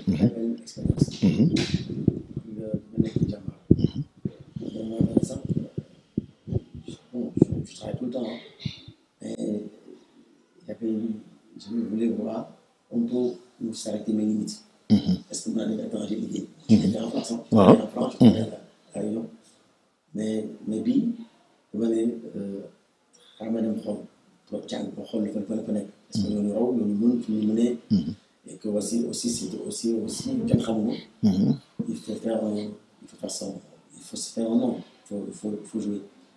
Il faut se montrer plus. Et donc voilà, quand je suis parti au Maroc, j'ai eu la chance, comme à Diamba, j'ai tombé bien au centre. Maghreb, c'est Mohamed VI. Ouais. Vraiment, les infrastructures, tout est au rendez-vous. Nous avons une installation. Mais maintenant, il fait jàngat mooy que ne rek Maroc xale yi mën nañu football trop parce que ñoo gën a xarañ ci football ci suñu xale yi. Sur le plan technique ou technique. mais suñu xale yi xam nga parfois tu compenses la technique par la volonté, l'envie de dépassement de soi, la culture tactique aussi day dimbali. mais maa boo ñëwee foofu da ngay gis ne ñii bëgg nañu football. C'est-à-dire qu'ils le font parce que c'est normal, parce que il faut. Et c'était ça la vraie difficulté. Inculquer, dire que défendre fait partie du jeu. bien défendre une partie du jeu. Après, pour jouer, il faut avoir deux choses. Tu domines quand tu as le ballon, tu domines quand tu n'as pas le ballon. C'est-à-dire que quand tu n'as pas le ballon, tu obliges l'adversaire à jouer faux. Et ça, c'est un effort. Et c'est de ça qu'il fallait mettre en place au Maroc. Mais donc, vous menez Fofou sur la deuxième année, nous avons équipe de deuxième division. Et qui est Touarga. Donc voilà, il y avait des jeunes qui étaient. J'ai retrouvé mon environnement pratiquement parce que la majorité des joueurs de l'académie, de Touarga, venaient de l'académie. Donc on a fait le football, mais en même temps, il y a des questions. Et on a installé ça aussi, ça nous a pris vers la fin. À la fin de la championnat, c'est là qu'on a trouvé une équipe. Et on est même allé sur un quart de finale de la Coupe du Roi qui nous permettre. Si on avait gagné, on allait en Afrique. Parce que les trois premiers étaient déjà qualifiés en demi-finale. Et puis nous, je PS Moi, de Afrique, quoi. Donc on a perdu, on n'est pas parti en Afrique. Mais j'avais dit au Maroc que le groupe là qu'on a, en 3 ans, on sera très loin en Afrique. Mais malheureusement, je suis retourné à l'académie, où si j'ai continué, si j'ai eu la chance de ma dernière année de tomber sur une direction néerlandaise. Qui sont venus prendre les rênes du football marocain sur l'académie. Et vraiment, c'était une riche expérience. Après, bon, entre-temps, j'ai croisé Madi, que j'ai fait le tournoi. Après, nous avons fait aussi, ça avait sur mon on a parlé, il m'a parlé du projet de GF. Et j'ai dit pourquoi pas. Et je suis revenu pour le projet. waaw comme ni ñu ko waxee rek parce que question la woon comme dugg na foofu la ñuy ñëw dañuy ñëw tamit ci génération foot di la féliciter encore une fois ndax jël nga coupe du Sénégal léegi comme avant ñuy dem foofu ci question boobu parce que dinaa ñëw parce que d'après sa expérience yi nga xam ni def nga ko au niveau en Afrique et sur le plan international sax laay wax en général politique gu footballu Sénégal est-ce que am nga ci satisfaction particulièrement ci petite catégorie. Je pense que nous ne pouvons pas donner le Sénégal. C'est une petite catégorie. Mais la petite catégorie ne joue pas assez. C'est une question d'organisation, c'est une question de moyens. Et aussi, voilà, je pense qu'il y a des infrastructures. Donc on ne les a pas suffisamment. Aujourd'hui, quand on regarde ce qui est grave, je l'ai dit pendant la session de la FIFA, j'ai dit que le football sénégalais dépeuple l'école. Tous nos jeunes ne vont plus à l'école. Et que, comme le slogan de Gamba, faire du football le moteur de l'éducation. Il faut que les jeunes, que les parents poussent leurs enfants à aller à l'école. Le football, ici, il gagne. C'est 2%. Chaque promotion, à 2% de l'équipe de Khamatene. Le football, c'est un bon. 2%. Il y a un peu de qui est là. Il y a un dara, mais du doy si ñom. Wala bokku amé ci ñu ko amé ci ñom lay dem. Du doy. Donc nous faire de sorte que nos jeunes continuent l'école. C'est primordial. Le football est un vecteur social, mais l'éducation, l'école en particulier, il a failli moins se coller. Donc forcément, il faut qu'on réfléchisse avec nos équipes nationales, surtout nos jeunes qui partent en sélection généralement. Je l'ai vécu à Djambal, actuellement avec l'IGF, que nos jeunes, quand ils partent en sélection, pour nous, il faut le moyen. Il faut qu'on ait le système Coupe du Monde en cadet, c'est-à-dire en U17. Si ils gagnent, 2% les gagnent. Du bëri. Mais on est prêt après. dëgg la waaw moom kañ dootoo leen gis suivi kañ dootoo waaw. Parce que la réception est tellement grande. dëgg la. Et qu'ils sont démobilisés et c'est rien la ñuy nekk. Aujourd'hui, je pense qu'il faut réfléchir sur ça, il faut mettre des choses en place pour que l'école soutienne, accompagne les jeunes footballeurs. Et que xale boo ko nee boo jàngul doo football mais si nga jàmbaar. ñoo bañ a xale sélection. ñu ne la yem sélection xoolal mooy ne moo ko rek dëgg la ñi xataraayu ñoo ko def ñu téye ko mu toog ba sélection bi romb mais année bi stop wala mu topp loolu mais dafay def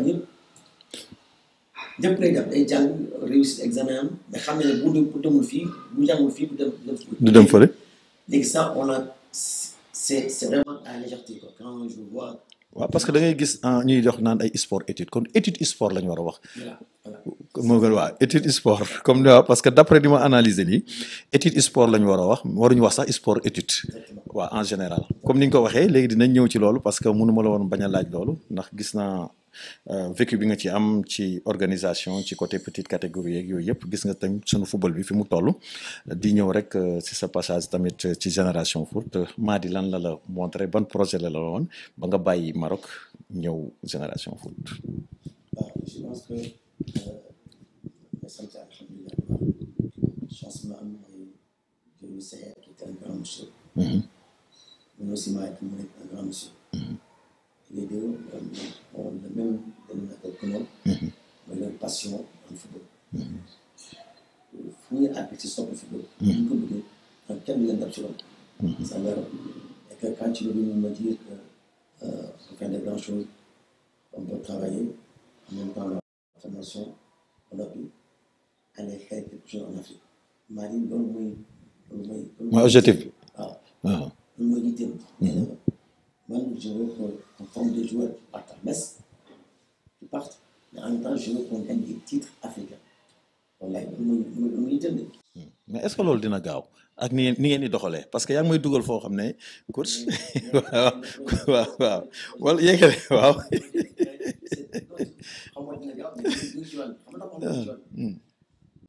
gis nga tey boo xoolee équipe bi joué. ñoom ñu joué championnat bu bari. On a 50% des joueurs qui ont 2 ans pour nous dans 2 ans, et dans l'année prochaine, ils vont intégrer le groupe de joueurs qui ont été pendant 2 ans. Donc ça, c'est réfléchi. On sait qu'aujourd'hui, on a des joueurs majeurs qui vont rester avec nous, qui vont jouer avec nous encore 2 ans. kon mën nañ compter ci sa équipe bi Inch'Allah. ni équipe bi doo leen ko def comme bi ngeen jëlee championnat bi 22 yi dem mais bii. Inch'Allah. mais coach kenn dem na de ki dugal bii bi. waaw ma nga France de. waaw parce que c'est en français. C'est en français mais bon après donc il a fait le voyage inverse. xam nga ne ak laa fekk. mu nekk ko fi ñu ànd ak année bi liggéey mu nekk c'est le fils de. Eusebio oui. mu nekk ku xarañ ci football. c'est des enfants. dëgg la dëgg la dëgg la. lu ko indi fi mooy loolu. oui. il faut réussir. dëgg la dëgg la. il faut réussir aujourd'hui il a 20 ans. et je l'espère. qu'il va faire une grande carrière. mais añ boobu di dem fekkee yegg na incha allah. boo jëlee Sega Mbodj. boo jëlee Abdourahmane Mbodj. boo jëlee Jean Guèye. joué si final bi ba gagné. boo jëlee Koulibaly. ba gagné. si nga ñeent yooyu. ça va faire du grand ici. On a bien grand de tout le monde ça. que ñu ngi tuddee son surnom c'est Mbappé. ñu ngi tudd Mohamed Ngom. donc vraiment on a. am ngeen qualité bi quoi am ngeen matière bi quoi. waaw d'accord man loolu rek laa bëgg. dégg nañ comme li may wax rek comme Mady comme wax nga ko maanaam vision bi mu am maanaam moom mooy ngeen téye seen effectif pendant 2 ans pour ngeen mën a am benn maanaam seen équipe am benn qualité boo xam ne di ngeen mën a dem sur le plan africain mais damay gis comme li ñuy wax ci génération foot jëlaat na Coupe du Sénégal gis nañ ngeen def saison boo xam ne ci deuxième partie bi macha allah parce que dinaa ci ñëw avant may ñëw foofu mais dañu gis léegi booy bi dugal final bi rek muy Agne Ba muy doom ci l'ancien international Eusebio mi ngi en France kon li ngeen di wax noonu ak li président bi wax maa ngi commencé découragé de damay bañ li daloon bee passé bi ngeen ko jëlee jaay ngeen 22 yi ngeen jaar gis nañ conséquence bi équipe bi xaw na bëgg a wàcc suux ci suuf dafa mel ni histoire boobu mooy xeeñaat. waaw xam nga tamit xale yi joué yëpp seen njëriñ moo dem Europe. te loolu kenn mu ko dindi. parce que yaakaar nañu ne te moo am football Sénégal mu leen jox lépp. mais léegi ci loolu ñu dafa xaatal suñu fonctionnement. suñu équipe. si ëpp ci xale yi tey si 2 ans ñu dem. parce que am na lu ñu âge bu dem. est-ce que ñu leen jël pour l'instant ñu leen tàggat pour l'instant. kii ne Ablaye Agne mu ngi ko def ci ay bés boo jógee France ñu fi. France la nekkoon. daaw la fi ñëw on a fekk ko fi année bii il a explosé. donc logique la mu delluwaat fu mu jógee. waaw mais wax dëgg yàlla demam lu ñu affecté. donc bëgg ko. mais tey jii fekkee dem bi c'est acté carrément am nañu joueurs yoo xamante ne tey mun naa lim juróomi joueurs yoo xamante ne tey parce que boobu la ñuy joué. c'est à gauche wala à droite. te am nañ qualité boobu. am nañ qualité boobu. ki dugg si final bi. c'est que dama hésité pour ma commencer match. J'ai hésité pour commencer match parce que dama bëgguma ko ñàkk. parce qu'on a fait un match contre l'équipe nationale locale. C'était le match de repère avant la finale. On a joué à Djinigran contre l'équipe de Suleiman, qui joue sans courage, passage. Et de là, j'ai dit bon, on va le préserver. Comme beaucoup de matchs, j'espère que nous perdons ses moyens pour être au début. jaar le judo foofu la judo seen judo donc mun na yenn match bi ñu yàq suñu match. bon et kooku tey c'est super yàlla na ko yàlla sàmm.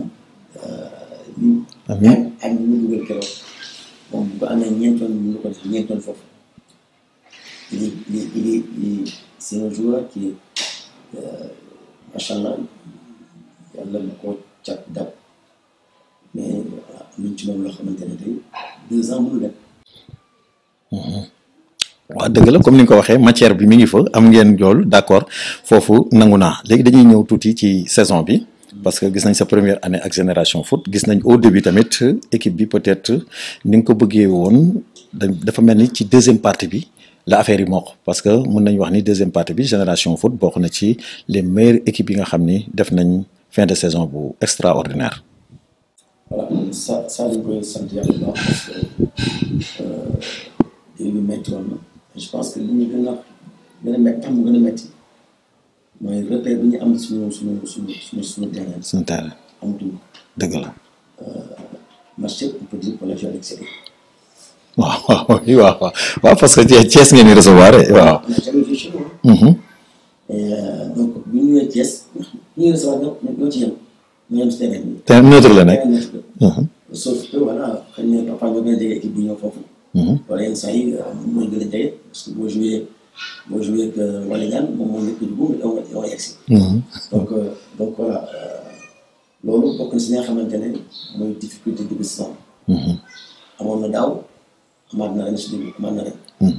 mais beneen difficulté bi tax ñu am si dugub métti mooy li ñu changé suñu façon de jouer. Voilà, on est devenu li ñu leen doon jox mooy la capacité à répéter des efforts, la capacité à garder le ballon, la capacité à mettre une pression quand on n'a pas le ballon, la capacité à dominer sans et avec le ballon. Et ça, yombul. Yombul parce que c'est faut que ce soit si mu nekk ci xale xale. waaw. Et puis voilà, ça a été difficile. Mais chaque semaine, on progresse doucement. on a fait beaucoup de travail vidéo pour leur dire voilà, là on n'est pas bien, là il faut mieux, ça l'a fait comprendre un peu ce qu'on peut faire. Et ça fait partie de nos difficultés de la saison, qui nous ont permis à traîner un peu. Mais n'empêche, dans la saison, on a eu 4 situations de travail, nous gagné le troisième. Mais chaque fois, nous avons marché. Bon, il y a le def li gën. Mais je pense que tey jii il est content si saison bi parce que jël nañu 4e. tolloog point 3e bi. ñu doon aller-retour. Tey boo xoolee beneen satisfaction mooy ñu on a marqué autant de buts que Jaraaf. Mais défensivement, on a fait beaucoup d'erreurs, plus d'erreurs que Jaraaf. On est dans l'une des mauvaise défense. les plus poreuses. yéen ak aussi ah defe naa moom waaw. mais quelques équipes. waaw mais. ñu ngi leen mais ñu bañ ñoo raw. Parce que on est différence de but positive. Je pense que donc yooyu su ëpp rek mooy que ne c'est des fautes de jeunesse. C'est des fautes ñu koy waxeeti de la gourmandise. Ou bien de manque d'efficacité devant. Non, surtout. Il y a des matchs qu'on peut tuer. Le ratio entre les occasions créées et les buts marqués est faible. Mais tey bu ñu marqué 50% de nos occasions. Donc dañuy nekk champion bu lourd. Mais malheureusement, si on a 7 occasions en moyenne, on en marque 1, 2. Benn match lañ marqué 3 buts. Contre Guédiawaye. Bon, après le reste, tout ça, c'est des matchs qu'on gagne 2-1, 1-0. Chaque match, on marque un but. Mais bon, c'est pas. Voilà, c'est dû à notre inefficacité. Mais am nga ay entre ñoom Diafara Sakho ñu ngi foofu ay buteurs lañ ñooñu war nañ ñëw nag di transmettre waaw. waaw. ñëpp la. tey Sega. Diafara la jógee. Diafara la jógee. ñëw directement si ñun. ñu koy waxee ci y en a plein de joueurs yoo xamante ne ñuy jógee fii ñëw fii si ñëw aussi parce que dañ leen tàggat bu baax si suuf moo tax ma ne la matière baa ngi suuf mais li indi peut-être manque d'efficacité bi c'est plus notre une question de lucidité. Lucidité waaw c'est surtout. et de sérénité. xam nga dañu ne daa nga nekk un vrai buteur sauf cas d'exception c'est 25 ans. dëgg la. La maturité du buteur, c'est 25 ans. Mais avant, avant, on y a c'est des génies. Le relais ni double régulièrement 19 buts, 20 buts, 19 buts, 20 buts chaque saison. On c'est des génies. Mais ni double, à partir de 20 buts chaque saison, il souvent 23, 24, 25. Ça, on a marqué beaucoup de buts. C'était. À jeune tout, tu vois. Surtout chez l'Africain. Parce qu'on n'a pas cette culture de tueur. D'avoir cette capacité à dire que chaque occasion, bien là, on peut le solo manière. Et puis bon, les repères de travail sont différents par rapport à l'autre. Mais je pense que ça fait partie des choses que nous, on doit améliorer dans notre travail, au niveau de l'académie, au niveau de tous les. Les joueurs sénégalais, ça, là, manque d'efficacité en particulier. Quoi. C'est aussi au Maroc. Waaw loolu waaw. waaw parce que expérience bi ñuy am la parce que des fois jeune bi effort bi muy def des fois yu inutile yi moom mooy permettre su duggee ci biir 18 bi dootul am lucidité bi dootul am parce que waaw du mën a am kii par rapport ak ki am expérience xam nga waaw. waaw surtout da ciy bëri quoi. Il y a la lucidité parce que parfois souvent. on a un joueur comme Mohamed Dieng. Qui était excentré ñëw le match. Mais combien de différences il fait dans un match? Différence, c'est-à-dire que dès tout, même passe, même deux. Moi, l'excentré droit. Ouais. Il est omnibulé par le but. Il s'est marqué, il a marqué 6 buts. Ouais, parce que gis naa ko mu tenté benn lob boo xam ne ci finale bi là. waaw. Sauf que il n'a pas le bon choix. S'il marque, on va dire que c'est un but d'anthologie. Mais pour le faire passe, nous un but. Mais dans ces gènes, c'est quelqu'un qui peut marquer. Mais Boléouji, une sérénité et une lucidité pour que mon efficace, le mot de passe derrière le goal, m'a fait 50% du but. Mais il y a une quoi tegalaat match bi mu koy xool. On a fait des vidéos. On a fait une sélection de vidéos tegal ko ko. yoo xamante ne di tey la ko def. mais on a beaucoup de vidéos mu xool gis ne vraiment dafa décalage mais c'est ancré en lui si xolam nekk dugal si xolam nekk. dëgg la dugal ci xolam la nekk daanaka ñu ngi ci fin wu émission bi dinaa ñëw nag ci final bi. parce que gis nañ benn final boo xam ne Génération Foot mën nañu wax ni au coup de sifflet rek moom il est présent dafa ñëw pour jël final bi. coach nag ma bëggoon avant may dem ci final bi rek ma bëggoon sa discours laa bëggoon xam foofu parce que ni ma gisee ak seetaan ci ñaari équipe yi parce que am na benn différence boo xam ne ci joueurs yi ci mentalité ci engagement ci détermination mais dama gis benn équipe Génération Foot boo xam ne dañu ñëw lucide xam ne leen indi parce que gis naa au début peut-être ci benn perte de balle naroon nañ ci encaisser but mais après loolu dañu gis équipe bi rectifié wu taxawaay benn ba gagné final bi ma bëggoon nag avant ñu dugg ci terrain bi ban discours nga def ak sa équipe.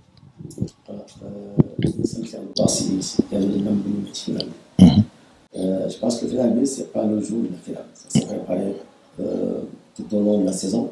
Bon, on voulait aller là. Et bien, la dernière semaine avant la finale, ça a été une semaine de resserrement des liens, d'état d'esprit, aussi de joie. Surtout. Il va servir. Il va faire une nouveau. Bu ko defee public bi nañu si fekk. ñu yokk suñu yaakaar. yàlla mën nañu may ndam. mooy bu njëkk bi mooy que ne dañu téye ba bis ñu amal ñu ko yoree nañ leen déranger. ba du nawet nag bu leen demee stade bi seen suñu fekk. stade dina fees. man naa ko ñëpp commencé fekk bi. suma sol jëlee tenue sur terrain. blouson rek nga soxla wala maillot waaw. parce que damay dem topp échauffement bi. xool lu xew di regarder après ma door a dem si vestiaire yi toog baa ñuy pare. mais ma def loolu keroog ma génn 10 minutes avant ñuy génn dem si vestiaire bi si ñëw solo suñu yëpp comme 10 minutes ma ne ah coach ma ne non tey fenn la li ma sol sama di poste naa ko fenn. da nga dem si fenn defar lu ma fekk. j'ai pris une tenue. ñu ne xaaral ñu am may incha allah ndam na am yàlla mën nañu may ndam. mais man tey ma am ko am na ñàkk ko c'est une fête pour moi. et pour nous on a ce discours mais boo nekkee fi nga war a nekk. yàlla mën nañu sutural même jouer def lu baax amoon ndam ci la bokk. mais on avait la certitude qu'on allait faire du jeu. on avait la certitude que dinañ def développement de fonction si yenn yi parce que dañ ko liggéey aussi. on a pu mettre ne leen voilà si ñëpp nekk def fête boo xamante ne dina sokkali football Sénégal.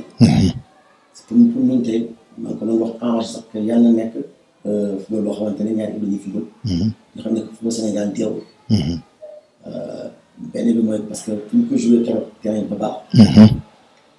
les conditions de jeu à 19h. C'est favorable. C'est favorable pour le football. Il y a un match qui joue à 16h, c'est la chaleur, le problème ne supporte pas.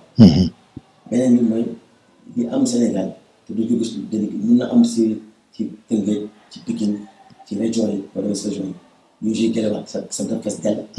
moo am si benn. yëpp ñëw. mais public bu ñëwee terrain bi baax. stade bi rafet. waaw. loolu fête la. fête la voilà oui. c'est ça qui nous a tenu. wax leen que ne Jaraaf force am ñi la. Ils vont jouer long parce que bu ñu jouer parce que ñu leen ko may. bu ñu jouer long dama ko bu ñu am pour ñu occasion bi la. pour lan. parce que ñoo gën a gaaw seen défenseur. te bu ñu ñëwee. dafa am espace.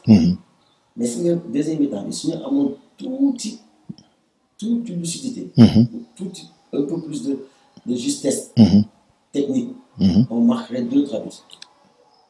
parce que am na une situation yoo xam ne 4 contre 2, 4 contre 3, ou 3 contre 2, et que voilà, c'est. Mauvais choix lay def quoi, waaw. Ça, oui. Bon, même ça, deuxième but, et voilà, moi, xam naa gis nga ko ci. xoolaatuma ko. ñoom seen bii boobu ñu dugal égalisation boobu. hors-jeu la baaxul. mais ñun suñu deuxième but. dafa leer nañ. Il y a le défenseur, il est à 1 mètre à l'intérieur de 50. notre attaquant il y a 1 mètre de l'extérieur boo xoolee ligne bi leen sépare dafa bari. bon nag ñun xëy na ma nekk en retard mais bon comme ku nekk ñàkk a leen téye suñu benn bi sax di ko sant yàlla mais loolu moo nekk état d'esprit xale yi. da nekk fekk nañu football dañu leen déranger bu ñu amee coup franc wala bu ñu joué ba mu wow nañu fa nekk pour jël ko génne ko lu gaaw. Et même quand on voit notre but, c'est une récupération, une projection. Nibis et bien Nibisi, que défendre nous ce camp, tu ne défends pas bien. Oui. Donc, nous défendons ce qu'on a, nous éliminons les deux. Nous sommes tenants. Nous dimbali. Parce que Anne est là. Donc, le mot donne sous suñu fil de conductrice bi. mooy nañu fexe de sorte que supporter bu Jaraaf ak suñu supporter ñu ne ñu de incha allah ñu nañu football. ci Sénégal ba commencé ñu commencé football lépp ñëpp tàcc. waaw gisoo stade bi waaw keroog ba pare namoon stade bi ba pare nag stade bi su ma juumul final coupe du Sénégal bi ñu fi mujjee def yéen a ko jël Génération Foot. su ma juum contre Renaissance de Dakar. waaw fekk la fi ñoom waaw. waaw. mais daal li ci gën a neex. mooy que ne ñu sant yàlla bi si xale yi ñu nekk ci état d'esprit xam ne que ne mais ñu xam nga les gens parlent de la domination de Jaraaf sur la deuxième période. mais pour man une domination. waaw parce que foofu ngeen gën a dangereux loolu laa wax naa la ko sànq. et que on savait que ils vont mettre ça les ballons longs. mais Jaraaf xam nga loolu maa ngi ko joué. trouver des nets décalages. c'est-à-dire que faire 5-6 passes trouver le décalage pour aller au joueur lancer mu dem. waaw pour utiliser point fort seen attaquant yi nga xam dañu rapide. mais def ñu loolu. c'est-à-dire que li ñuy def ñun xanaa fa la ñu xaar. mais ñun ñu loolu. mais bali yëpp c'est des ballons chauds. mais nous on était présents parce que on avait une densité de joueurs dans cette zone-là. Parce que deuxième ballon yëpp boo xoolee yéen a ko jël bu ñu koy xool. suñu ko 50. yóbbu ko 50. ñu fi ay donc loolu wàññi nañ ko. xamoon nañu fa lañ jëm. et que voilà bett ñu mais nous on est bon après ils ont imposé cette on n'a pas de bilan. c'est vrai que daf ñuy telloo ginnaaw. xamoon nañ loolu xam nañ que bu ñu leen mënee dinañ indi loolu mais xamoon nañ fi ñu jëm ak ñoom. yàlla def sutura que ça réussit.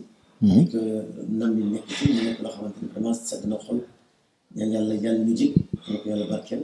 te defe naa moo la dese woon. waaw c'est vrai que. parce que jël nga lépp coupe du Sénégal rek moo la dese woon. te ñu amee bu rafet maanaam si marché boo xamante ne comme ni ko waxee léegi rek conditions yi dafa rafet. ñëpp nekk ci sol yu rafet man trop man gis sportif waaw parce que gis nañ ko parce que comme ni nga ko waxee rek une finale c'est une fête gis nañ tamit fête bi jëfe nga ko parce que gis naa famille bi kenn kaa gis naa ci tribune bi gars yi ñoom jéngu gajaga ñoom ñëpp gis nañ leen gis nañ sœur yeeg soxnaam yëpp gis nañ ñëw comme ni nga koy waxee rek une finale c'est une fête boo ko xoolee finale pression war fa parce que tey pour man entraîneur bu liggéeyee ba finale li ñu ko doon laaj léegi def na ko finale moom jour yee ko moom. waaw jour tey jii ñooy invité seen yaay yi seen sœurs yi ñu ñëw seetaan def comme ni nga ñëwee esprit boobu pour gagner finale defe naa finale noonu lañ koy aborder mais bu amee pression rek day nekk loo xam ne tamit dafay xaw a compliqué di wax ni rek coach daanaka ñu ngi ci fin wu émission bi mais tamit du ñàkk rek ci benn question boobu parce que dama gis benn Génération Foot boo xam ne Mady comme li ñuy wax rek chaque jour ci vision bu baax gis naa fa si sa staff bi ñoo xam ne tey jii nii koo ci joxoon équipe bi rek mën na ko diriger gis naa fa ñoom Ala Badji ci seen académie bi ay Moustapha Seck ki nga xam ne comme ni ma waxee l'homme des défis comme ni ma koy waxee rek moom dafa gaaw ci yéegal équipe léegi en Ligue 1 bëri na ci ñu bëri ñoom Khadim Faye ñoom ñëpp ay anciens internationaux loolu nan ngeen waaw bëri na ci waaw Djibi Fall Pape Djibi Diafra Sakho ñoom ñëpp nan ngeen di dundee am kii boobu engouement boobu. waaw c'est xam nga ñëpp dañoo xam. dëgg la c'est des échanges. yaa ngi fàtte Basoiré waaw Basoiré waaw. maa di et puis sur ñoom waaw moom kañ ay ndaanaan rek la dajale foofu. voilà loolu mooy wane que ne l'ambition du président Macky. Il veut que les gamins soient informés. Il veut que aussi l'équipe soit rayonnante au Sénégal et en Afrique. Et tey jii ñu fa dajale. Afrique bi mu gaaw quoi waaw rayonnant bi parce que bi yàgg na trop rayonnant bi moom sur le plan national ok mais Afrique bi lañ soxla. Afrique bi ci lañ jëm incha allah. am na étape la. tey jii ñoo ngi ci yoon bi. ñi fa nekk tey doon joué yëpp xam nga li ci ëpp dañuy toogaat. incha allah loolu la ñuy ñaan. donc voilà donc loolu mooy xëy na mooy suñu moteur. pour rayonner en Afrique incha allah. dëgg la comme ni nga ko waxee rek Asmamoun moom ci foofu rek lay man sama mission moom foofu la président bi nga xam ni dina def benn investissement ci équipe am mën a rayonner ci Afrique parce que comme ni nga ko waxee rek équipe nationale yi moom comme li ñuy wax rek dafa mel ni moo nëbb suñu championnat bi parce que Sénégal moom mën nañu wax équipe nationale yi ñu ngi ci kaw mais suñu club yi moo des. comme nag lii mu wax ni dal na xel parce que souvent dama doon wax ni parmi les présidents yi nga xam ne ñu ngi ci championnat Sénégal Mady bokk na ci ñi nga xam ne tey jii nii mën nañ am yaakaar ni mën na yóbbu équipe am sur le plan africain mais des fois comme li may wax rek as moom damay gis benn remarque bi rek mooy defar boo defaree équipe bi nekk ci benn niveau après nga rocci gars yi dem xam nga loolu day teg ngay nekk rek éternellement ngay recommencer kon nag. comme dem nañ comme ak li buba wax course wax sama xel dal na nii mën nañ am yaakaar ni ci génération foot mën na sori sur le plan africain di wax ni nag daanaka ñu ngi ci fin émission bi te loolu mënuñ ci bañ a wax mooy actuellement ni actualité bi mooy la fédération sénégalaise de football te sa président bi bokk na ci candidat yi tey nan nga ko jàngatee nan nga ko gisee ak ban message nga war a mën a lancer avant ngay tàggoo aux différents candidats pour l'intérêt du football sénégalais.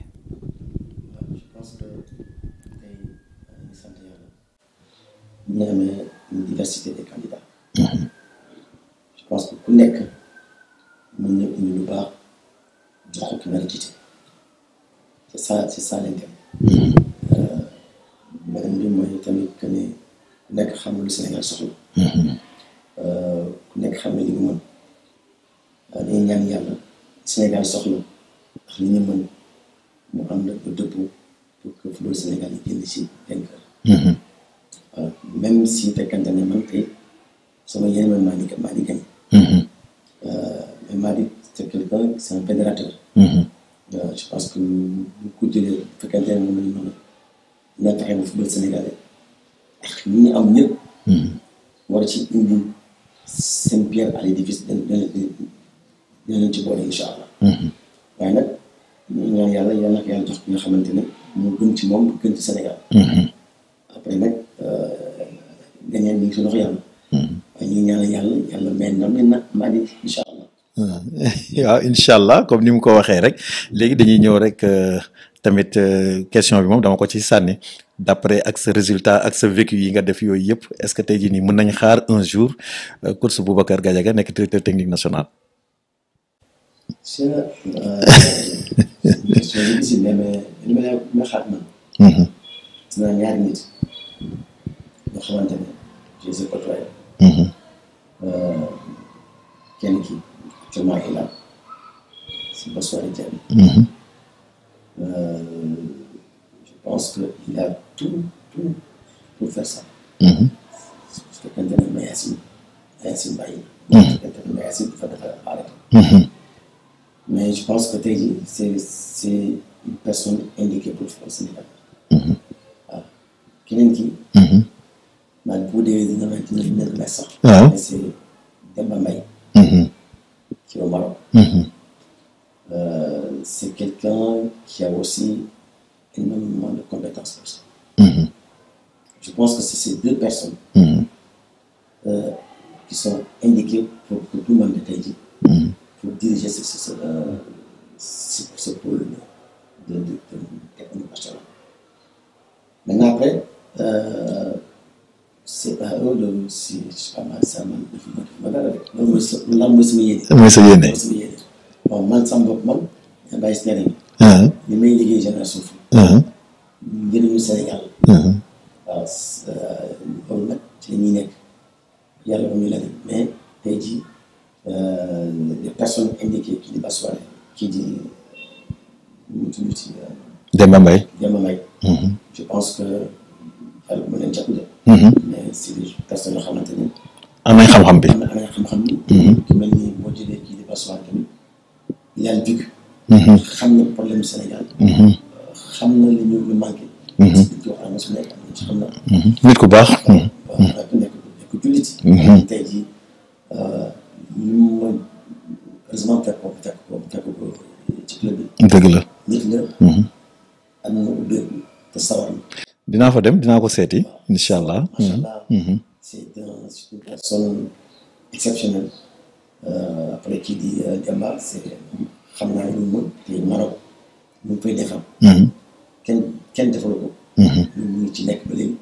te bu ma demee Maroc c'est une partie c'est lui parce que moom moo ñu ko wane ma le Maroc cherche un entraîneur comme moi pour l'académie. Après il m'a mis en contact avec ñoom c'est vite fait quoi mais vraiment quand bi ñu xool lu muy def et puis beneen bi mooy dans les tamit mooy il y a beaucoup d'entraîneurs ou des techniciens sénégalais qui sont à l'extérieur nga xamante ni ñu dellu si loolu. dëgg la. su ma cité kenn tey au moins ñu ngi soo xel léegi. Abdoulaye Seck. Abdoulaye Seck. C'est un entraîneur et un analyste vidéo. Il a travaillé pour les équipes nationales. Récemment, il a fini au WAC à la Coupe du Monde. Il a emmagasiné énormément d'expérience et il est compétent. Oui, si. Pourquoi on a fait une émission pour me finir ça? Il a 12 ans à Djamba. 12 ans. Et à un moment donné, je suis sama adjoint. Je suis venu à Djamba. Parce que le monde, sur l'échange, chaque fois que je suis allé à Djamba, tu as raison. Je vais citer encore quelqu'un, c'est Omar Diallo. Gardien de but du Maroc. Omar Diallo, c'est la crème de l'entraîneur, le gardien de but. Il est tellement compétent. Et moi, je dis Maroc, nous que Djamba. Après, nous que Djamba, Maroc. Mais c'est quelqu'un qui est. Voilà, c'est des compétences que le Sénégal doit récupérer. Et je pense que voilà, je lance le message au futur président de la fédération d'aller chercher ces compétences-là, les amener ici. Parce que bu ñu ko amee dañuy yokk tur bu gaaw incha allah. waaw ak message bi ngay changé tamit aux différents coachs tamit yu nekk fii mooy coach et la technologie parce que léegi boo xoolee. ci la technologie boo nekkee coach tamit maîtriser woo ko ak le football moderne defe naa ni dafay compliqué. mais yëpp c'est des formations qu'on doit mettre en place par des TN. waaw surtout. Maroc da koy def. oui loolu foofu mu wax. chaque année ñu ngi ci formation pour les entraîneurs. et que voilà loolu c'est une politique interne qu'on doit mettre en place. et je pense que voilà tout ça c'est des choses que nouvelle direction technique. Doit réfléchir. OTT, le Maroc, c'est parce que je connais un peu. Maroc, en gestion technique, ils ont une vingtaine de techniciens. waaw parce que loolu la parce que dañ koy ay pàcc lay nekk rek quoi waaw. c'est des techniciens qui ont la licence A. voire pro. et aussi le Sénégal ñaar moo nekk gestion technique bi. bëgg dugg xuus si biir waaw mais loolu waaw. message ngay lancé rek parce que waaw. le chantier est là. oui. Le chantier est là et Mayacine a fait du bon travail. Il faut le souligner. mais waaw est-ce que doy na waaw foog ñu. si dafay déconfiné mais il faut que mu accepte ndimbal boobu. tey jii ñi nga xamante ne la wax léegi suñu leen joxoon la ren ils vont faire du football sénégalais. Peut-être ils vont le faire progresser beneen niveau. mais bon yàlla moo xam kañ lay jot xëy na ki naa jël mandat bi incha allah dina ko dina ko def. ba ñu am ci ndam loo suñu njort football Sénégal yi jëriñoo ko incha allah. monsieur candidat Mady Touré ah. bu baax Mady Touré kañ. waaw looy tàggatoo waa ñëwal waaw tàggatoo waaw. moo fi dellusiwaat koy encouragé ci li mu nekk di ko ñaan yàlla barkeel lu muy def ak ñu koy gunge ki nga xamante ne mooy Jamil c'est quelqu'un que j'admire beaucoup on échange souvent Jamil c'est une personne qui est tellement compétente. On ne doit pas le perdre jamais. Quand tu regardes aussi la deuxième personne qui est à côté de lui, c'est Babacar Ndiaye. Et qui a des idées folles, et ça se voit avec Teungueth FC. C'est des gens qui ils bourrent de compétences. C'est et que voilà, ces gens-là, j'espère qu'on ne va pas les perdre. Parce que le football sénégalais en a besoin à l'époque actuelle.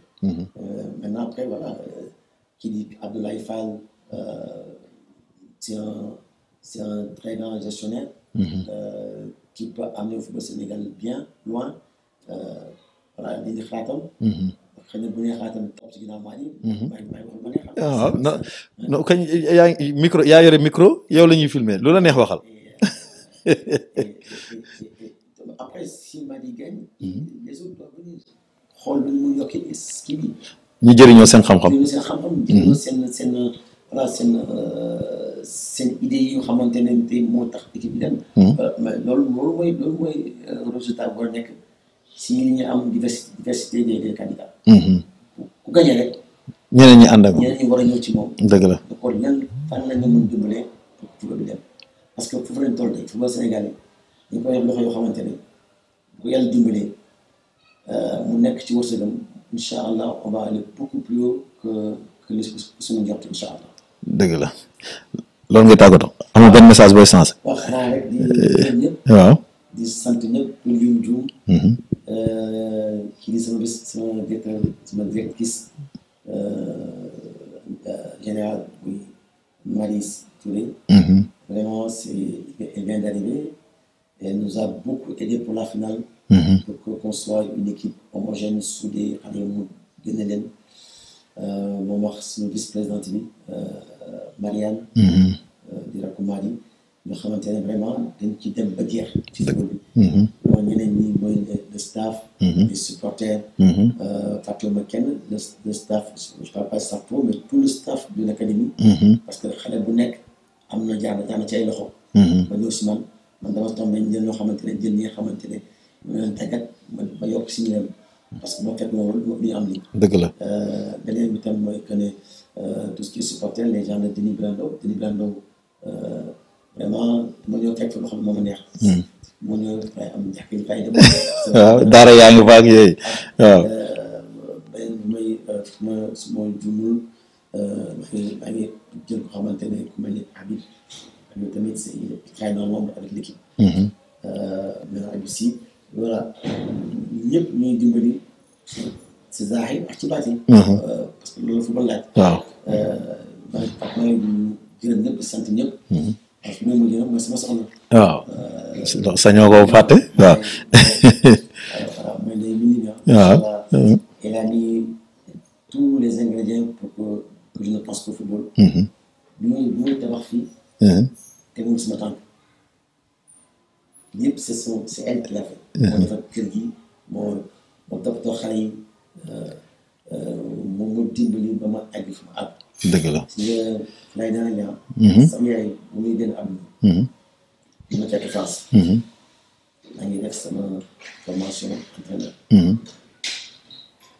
ma jot ko téléphone moom mu nëbb ma sama yaay feebar.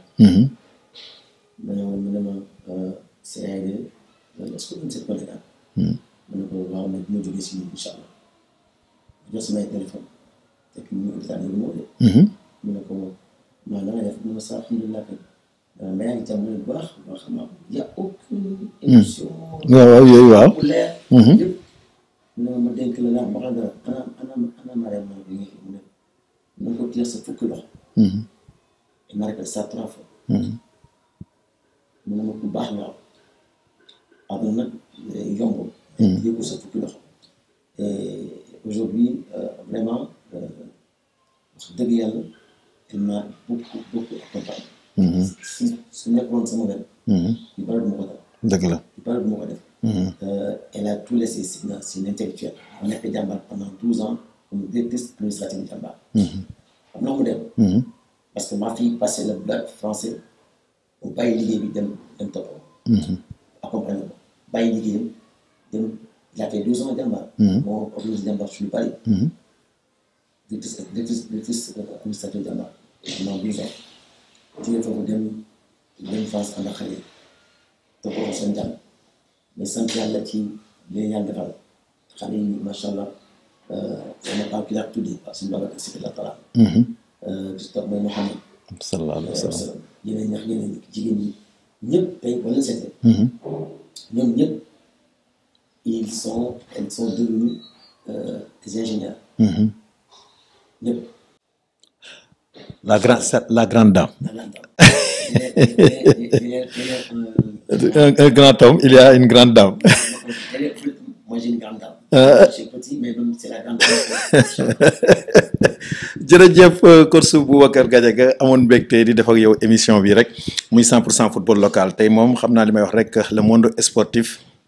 dinañ am mbégte parce que dañ ko jël ci beneen angle comme ni mu koy waxee rek muy taalibe Seex ki nga xam ne rek maanaam dégg ngeen sërëm yi ak frèram yi seede gi nga xam ni wax nañ ko ci moom muy lu rafet te loolu rek la doomu aadama di ñaan li ma koy ñaanal rek mooy yàlla suñu borom gën ko teg loxo ambition yi nga xam ne am na ko tamit ci football Sénégal mu matale ko comme ni mu koy wax rek ndax Asma Mun comme ni ma wax rek l'ambassadeur li may véhiculer rek mooy bëgg naa suñu club yi sur le plan africain ñu ci régner te am na ambition boobu moom ak son président Madi Touré comme ni ñu koy wax rek moom it mu am benn vision boo xam ne maanaam mën nañ wax ni bu extraordinaire la ci football gis nañ tamit programme bi nga xam ne tamit def na ko tamit ci football Sénégal comme rek Asma Mun moom li ma ñor rek mooy le football sénégalais dem ci kanam képp ku ma gis xam ni kii buñ ko joxee football bi dina dem ci kaw kooku moom dañ koy ñaanal rek yàlla sunu borom jox ko. kiñ ko ci jox nag comme ni mu ko waxee moom it wax na ci wax ju rafet képp kuñ ko jox tamit ñeneen ñi nga xam ne tamit amoon nañ ci idée bu rafet am ci ambition am ci vision bu rafet tamit ñu nangu tamit ànd ak ki nga xam ne moom la yàlla jox football bi loolu tamit buñ ko defee rek intérêt football Sénégal la ndax ñun ñëpp ay sénégalais lañ ñun ñëpp dañoo bëgg football bi dem ci kanam di wax ni nag Badara maanaam sax Boubacar Gadiaga nekk na koo xam ne tey comme li may wax rek macha allah biñ ko woowee rek. pour def ak moom émission yi daf ñu ko yombalal dama koy remercier ndax joxe na cër ndax ki ko ñaan tamit am na ay jaar-jaar yoo xam ne def na ko ci football foofu mu nekk nii tey xëy na su ma ci jàngoon tamit mën naa fa nekk mais maa jël beneen option bi mooy téye micro bi di génne valeur parce que loolu moo muy dundal parce que Sénégal dafa am lu bëri loo xam ne dafa làqu ci suuf te ñu bëri maanaam duñ ci bàyyi xel comme Boubacar Gadiaga gis nga ko. li nga xam ni moom la def ñëw bàyyi léppam ñëw fii Sénégal pour teg loxoom ci football Sénégal yombul kon nag encore une fois maa ngi koy rendre hommage di ko delloo njukkal di ko féliciter encore ne ko gis naa tactiquement ni nga defee ba gagné final bi parce que bettu ma parce que booy seetaan rek xam rek ay flair ci football rek boo xoolee rek maanaam da nga koy lire nii rapidement kon nag xalaat boobu ak xam-xam boobu mu am Sénégal moo ko soxla li ñuy bëgg rek mooy Madi Touré dañu bëgg nag nga bàyyi fi joueurs yi